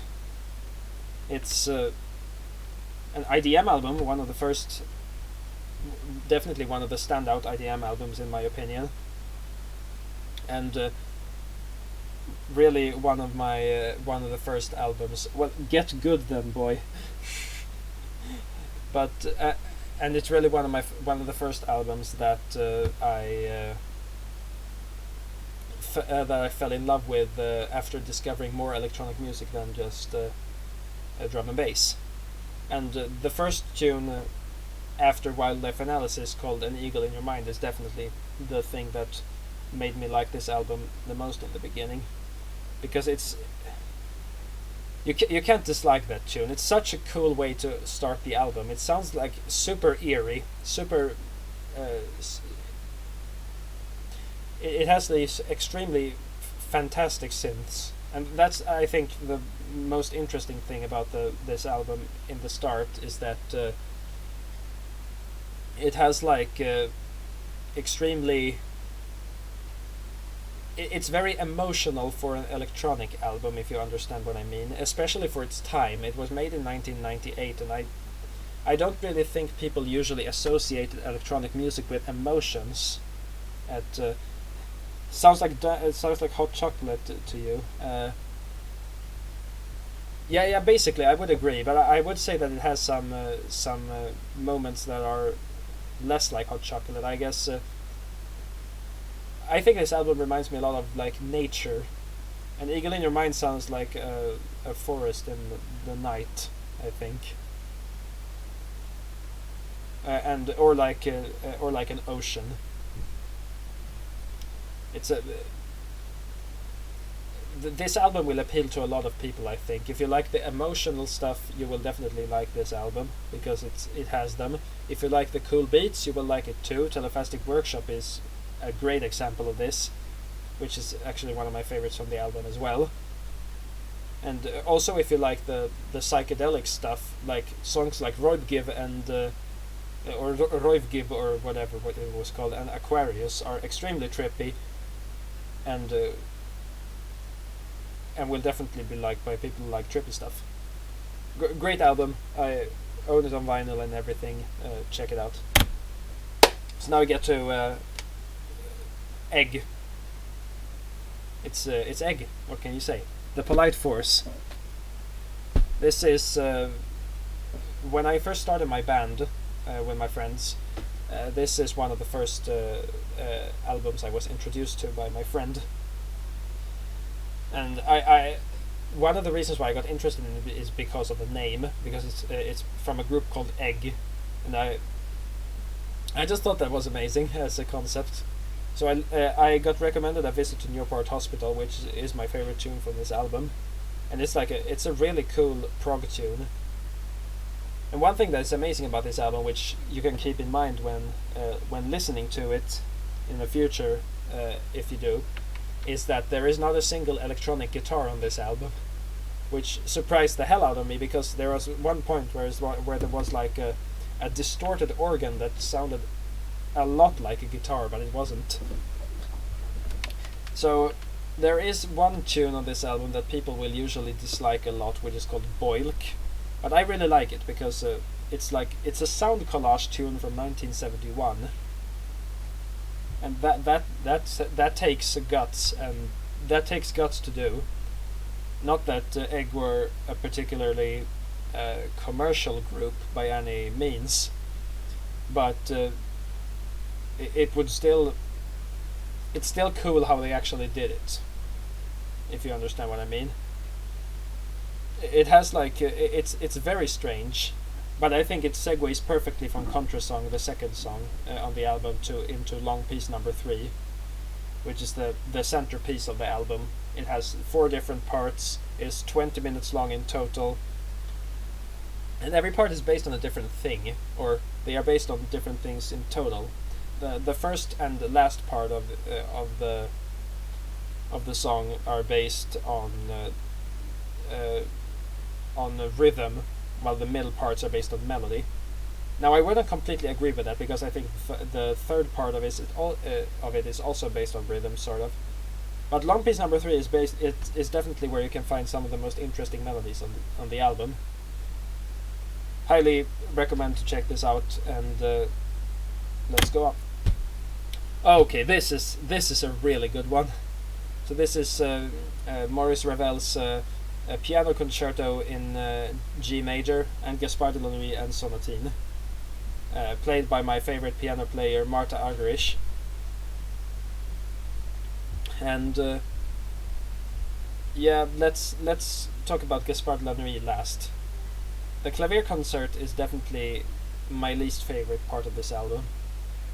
It sounds a lot less like the type of Ravel that I like, but it has some cool moments.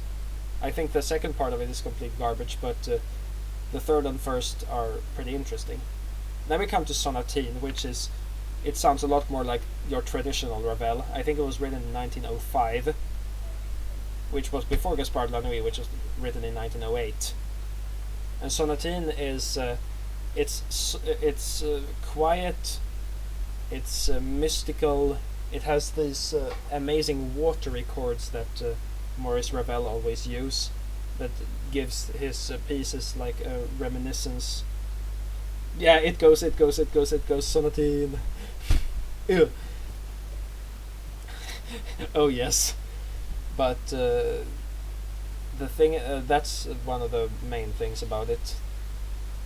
That and also the final part of it is extremely cool, because it has like a part where it descends, where the piano descends. It's like bum bum bum bum bum bum, and the chords there are just amazing. It needs to needs to be heard to be understood. But that is double the case for Gaspard La Nuit, which is de la Nuit, which is definitely my favorite piano piece ever. I think it's the top notch of sonic conceptualization on the piano.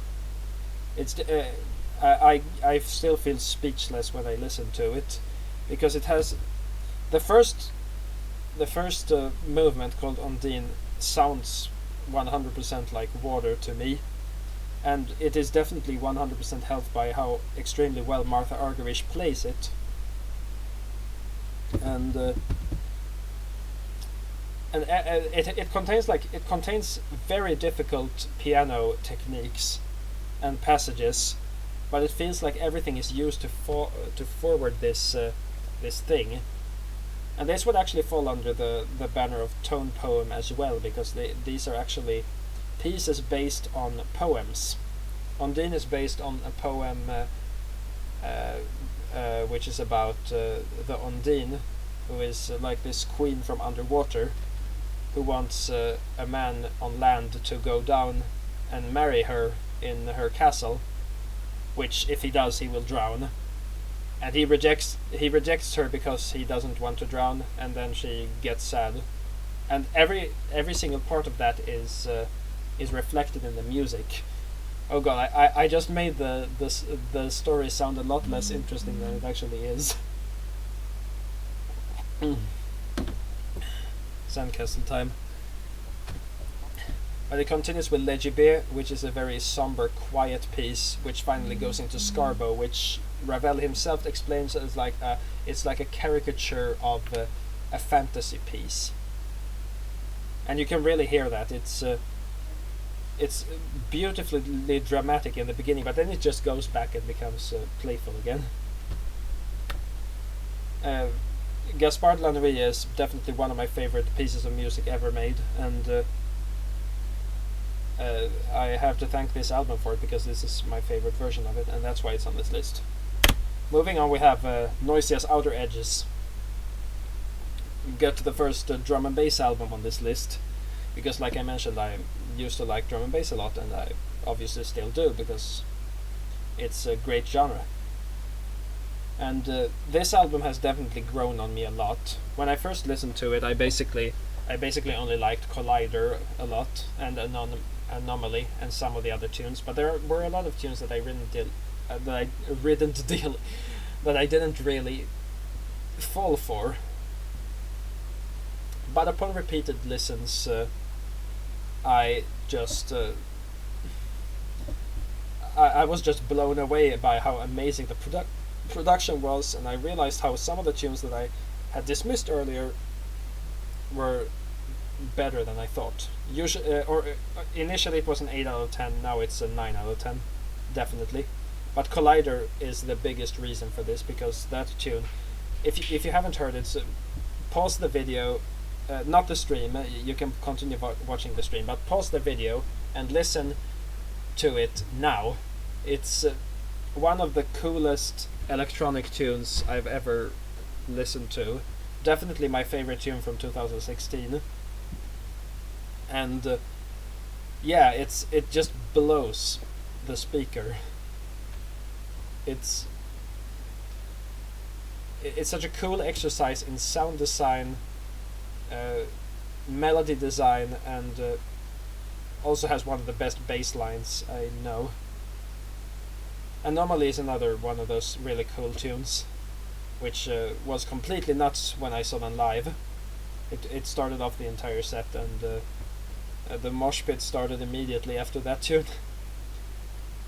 Well, the final tune I'm mentioning is The Entangled, which it took me a while to grow on this piece,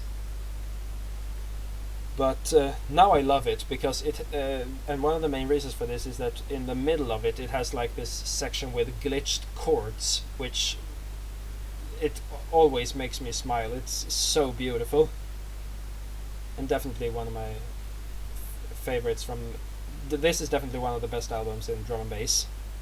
But there are a lot of some albums that are better, that are going to be mentioned lower down. I'm not going to spoil which, but there are. So let's move on. So now we go to Captain Beefheart and his magic band, the Trout Mask Replica. I would argue the seminal experimental rock album. This is, if you have never heard this album, chances are that you will not like it, because try to listen to it from the beginning. You will believe that these people don't know what they're doing. That the singer is just singing random things and that the players are just playing random things on the piano and the different instruments. But the thing is that this project was meticulously planned by Captain Beefheart. They practiced for like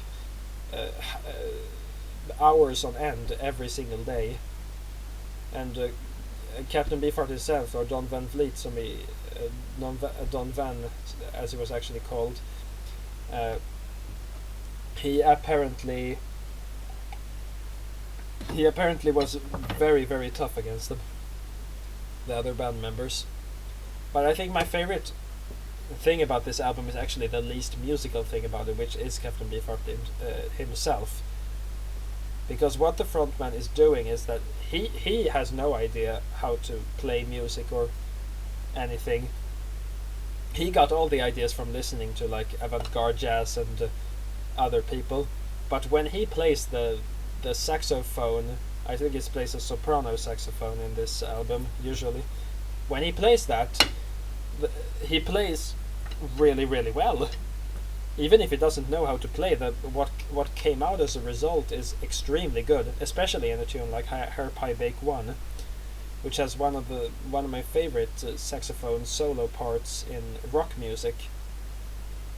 But this definitely feels more like a rock album than a jazz album because it's definitely one of the weirdest rock albums you will ever listen to.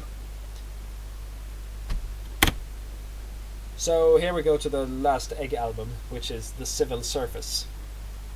And this... damn. I listened to this is interesting because the last album, Captain Beefheart, I actually listened to it in the same session that I listened to this album. And I loved both of them a lot. But I think I love Trout Mask Replica more usually. But... planning to make something bad and executing it well on it doesn't make it good. But that's not what I meant. What I meant was that he didn't know how to play, but when he played randomly, it turned out to be good as a result. And that's completely random, but it happened, and that doesn't change the fact that it was good. So, back to Egg. This is definitely their most experimental album. It starts off with Germ Patrol, which has the reason it's called Germ Patrol is because in the beginning you can hear a marching band, but they are pitched up like an entire octave maybe, so they sound like extremely high pitched, as if they were germs. And this tune after a while moves into the best tune on the album, which is Enneagram, and that is a belter of a tune. One thing that I like to mention about it is that it's very obvious to me how much it's influenced by Igor Stravinsky. It has a lot of the same melodies and styles as Stravinsky, but it's also just such it's just very similar is what I'm saying. It also has a lot of wind pieces, these albums, for woodwind instruments, which also sound a lot like Stravinsky.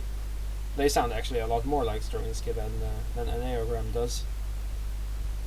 But this whole album is worth it just for Enneagram, because it's like a culmination of everything Egg has made, and I think it's definitely my favorite tune by them.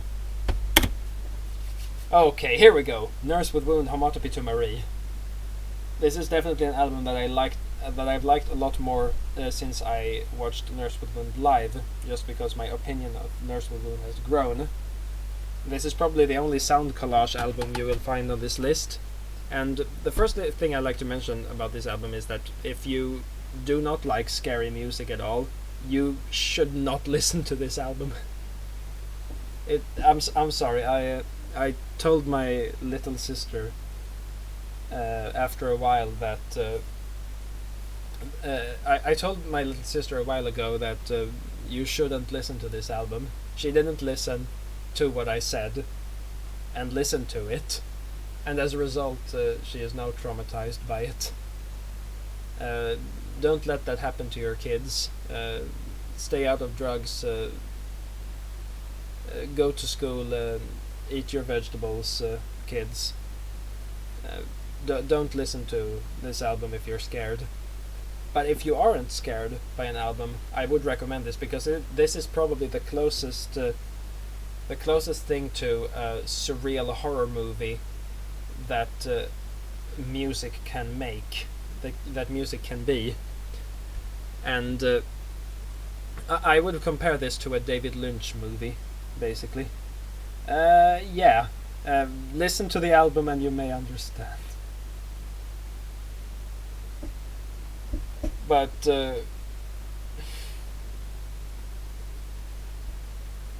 yeah, basically. But that was a bit before that was apparent. Just answering some chat questions. But so the first thing, but I actually tried to listen to this album a long time ago, before I listened to it completely. But I stopped because I couldn't take it. It was spooky, to say the least.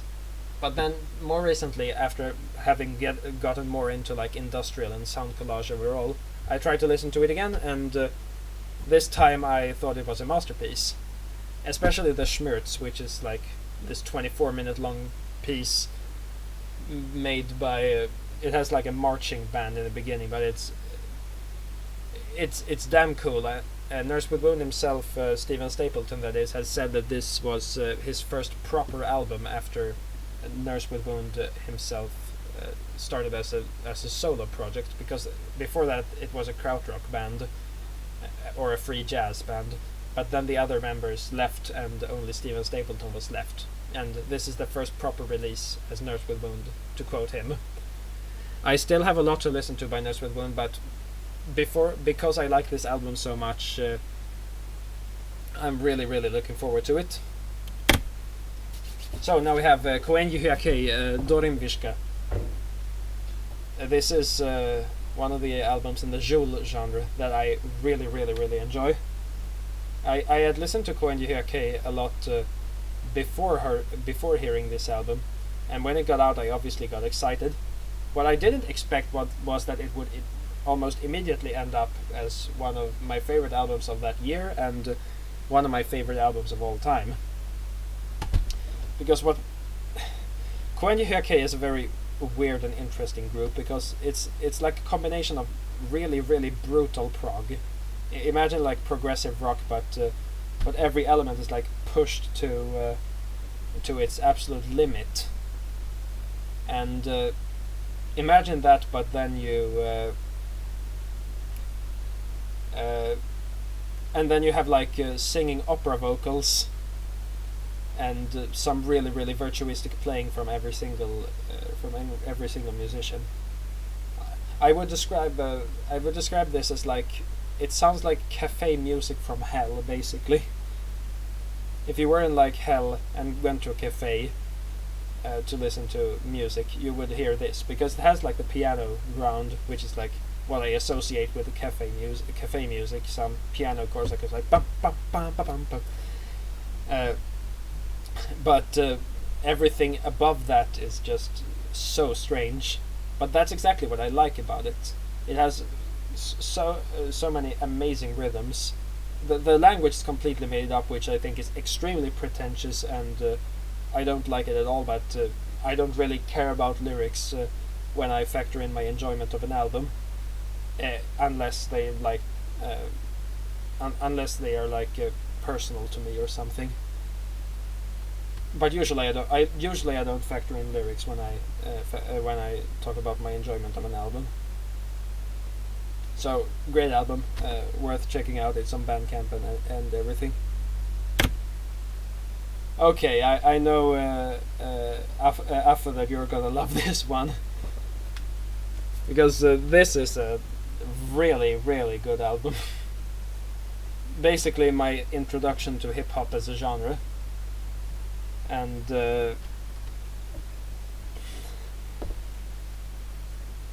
I have so many nostalgic memories from this album. It's very interesting because a very long time went by when I didn't actually listen to this album, only to the songs on it.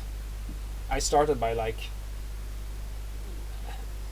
I actually have a very interesting story about this album, because it started back when I listened to dubstep and drum and bass, when I listened to a guy called Figure, and he had made a remix on Upgrade by Deltron, which is one of the songs on this album.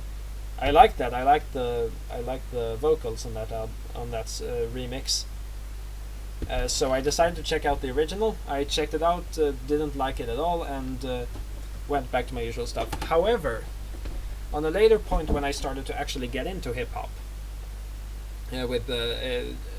usually it was mainly due to the influence of people like Schoolboy Q and Tupac, and also some Eminem, I think. I listened to Intuition and Equilibrium as well at that point. But and I also listened to Deltron, because I remembered that Deltron had made that song called Upgrade, so I decided that I could listen to it again. And I listened to that, I liked it, and then I progressively started to listen to more songs from this album. And 3030 was my favorite for a long time. Then it became Battle Song, but then I settled for Turbulence is the best tune, because it has the best beat, it has the most interesting lyrics. The lyrics on this whole album are absolutely amazing, by the way. He has so many good. I was 16, I think, when I listened to this album for the first time. But I have listened to it so many times since that, so I couldn't justify putting it any lesser than at this spot. So here we go. This is one of the newer albums on this list, and one of the more unknown albums as well. It's Roger Woodward's Music of the Russian Avant-Garde from 1905 to 1926. It's modern classical. It's a bit expressionistic in style too, and it contains music by some really interesting composers that I hadn't heard of before. For instance, Nikolai Abukhov, who actually makes music that I'm actually playing at the piano at the moment. And also, most interestingly at all, is Boris Pasternak, who is mostly known as a writer. As a writer with ambitions of a writer. And it's interesting because he actually wrote music before he started writing poetry and books. He is mainly known for his book Dr. Zhivago, but I actually knew about him because of his music, and not because of.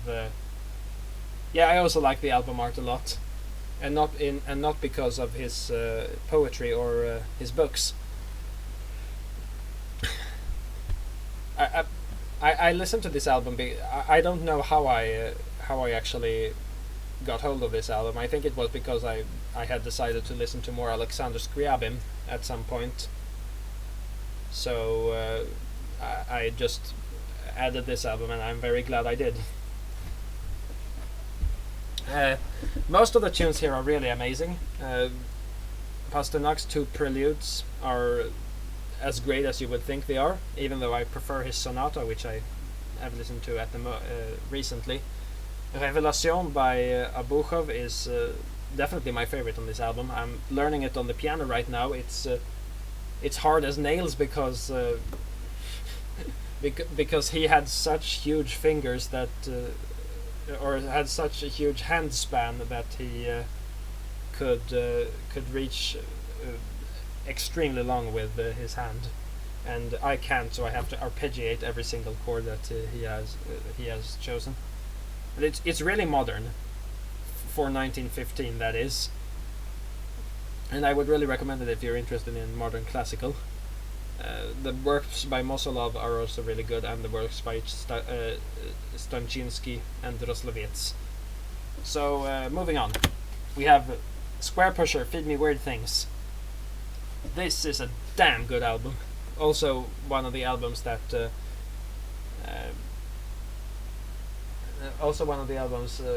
I guess this is like a semi breakcore album, but it's more of a drill and bass album. I think the difference is that breakcore is more hardcore influenced, and drill and bass is more drum and bass based. That was a lot of bass. But I got to this album because of Smedley's Melody, which is my favorite tune on the album. It's just so much fun. It brings me so much joy every time I listen to it.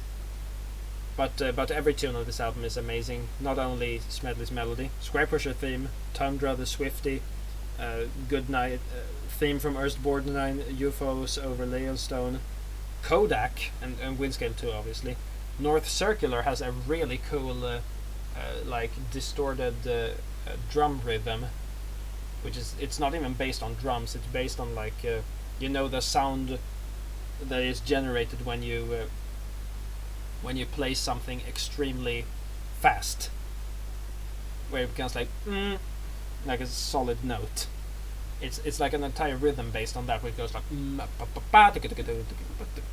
or something, and it's just so cool. I like it a lot every time I listen to it. This is just an album that you have to listen to. It's also the first record I ever got on vinyl. So that's that. Culprit Deliverance. Also one of those albums that got me into electronic music, except for drum and bass. I got it recommended by a classmate when I was listening to all my drum and bass and things. And it really appealed to the drum and bass part of me, because a song like Yin existed, which is basically a drum and bass tune, and it's just so cool. Yeah, I also love the cover, especially the part with the like atomic bomb, which is like on a small television at one part of it.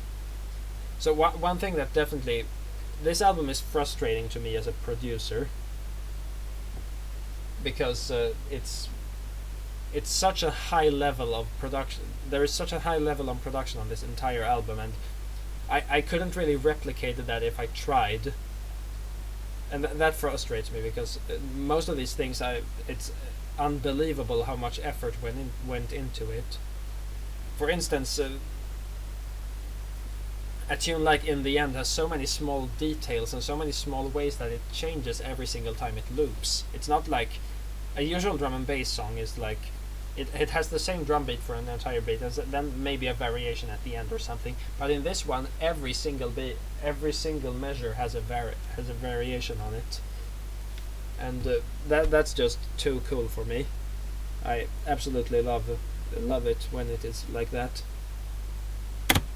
So moving on, we have this one is really cool. Mats and Morgan's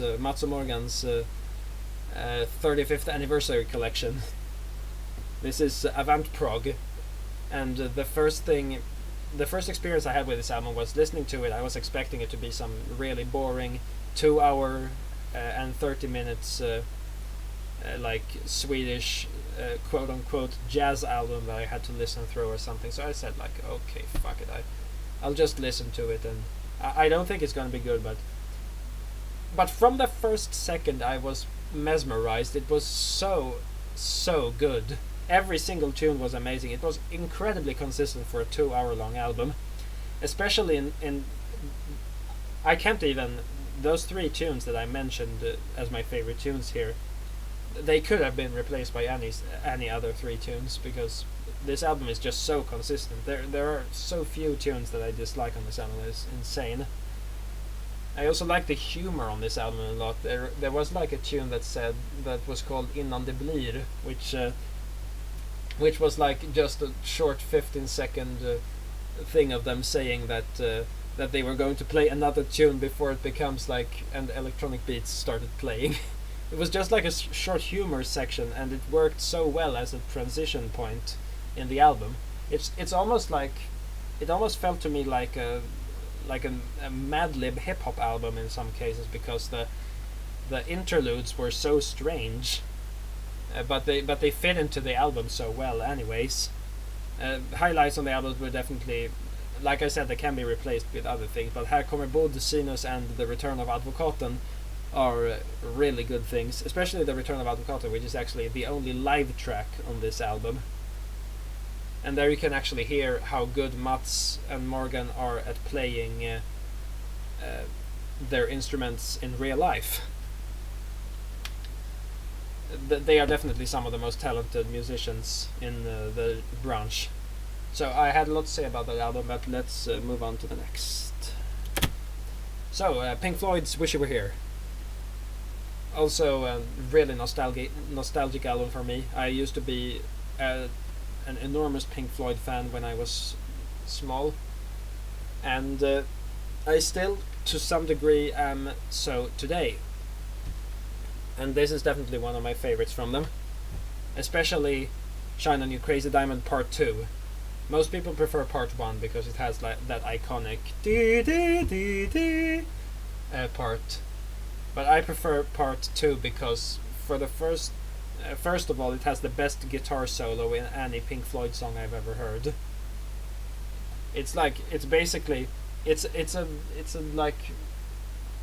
a thematic guitar solo. It starts low, where he plays low notes, then it goes up a notch, and then it goes up another notch, and then when you think he can't go up more, he does, and it becomes so high. He's playing like he's basically playing on the. He's basically playing on beyond the fingerboard, or beyond the neck of the guitar, because it's so high, and it's just incredible.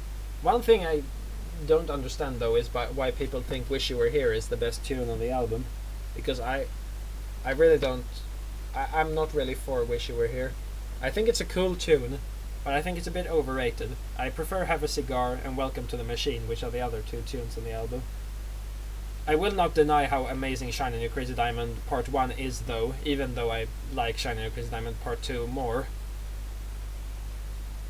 I don't think I have that much more to say about the album. It's a classic that everyone should know, and if you haven't heard it, you should listen to it at least once. So, Current 93, Horsey.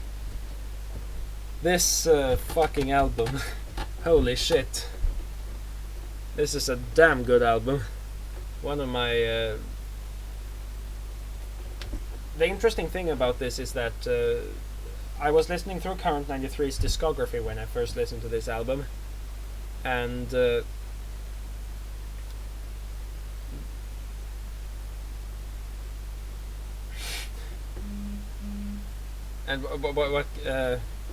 what happened is that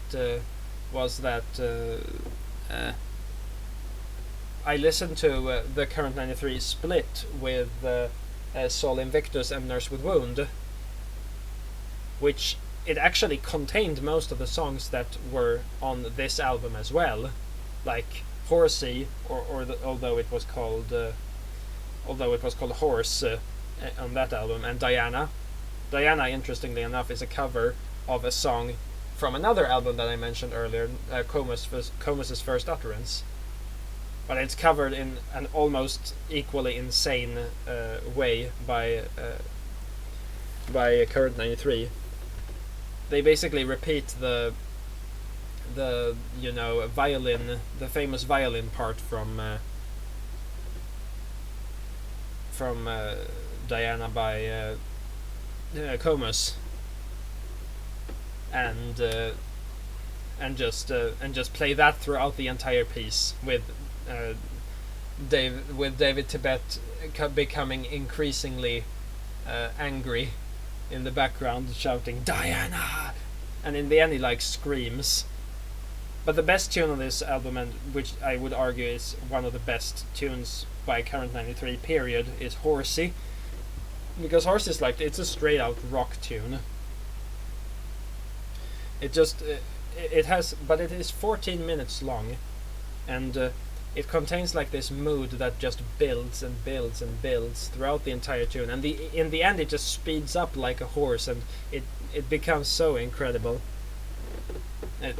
It really must be heard to be appreciated. By the way, the artwork is apparently made by Stephen Stapleton's daughter, Nurse with Wounds' daughter, that is. I actually think I'm gonna put an end to this stream here, because I can do like the first half now, and then I do the second half on Tuesday or something, because this is taking a lot longer than I thought it was going to take, and I think it's going to be more I think it's going to be easier to follow if I actually split it up into 2 parts instead, and it must be so that wraps up the half point of this stream. I thank you all for watching it, and I hope you're having a wonderful day. Goodbye.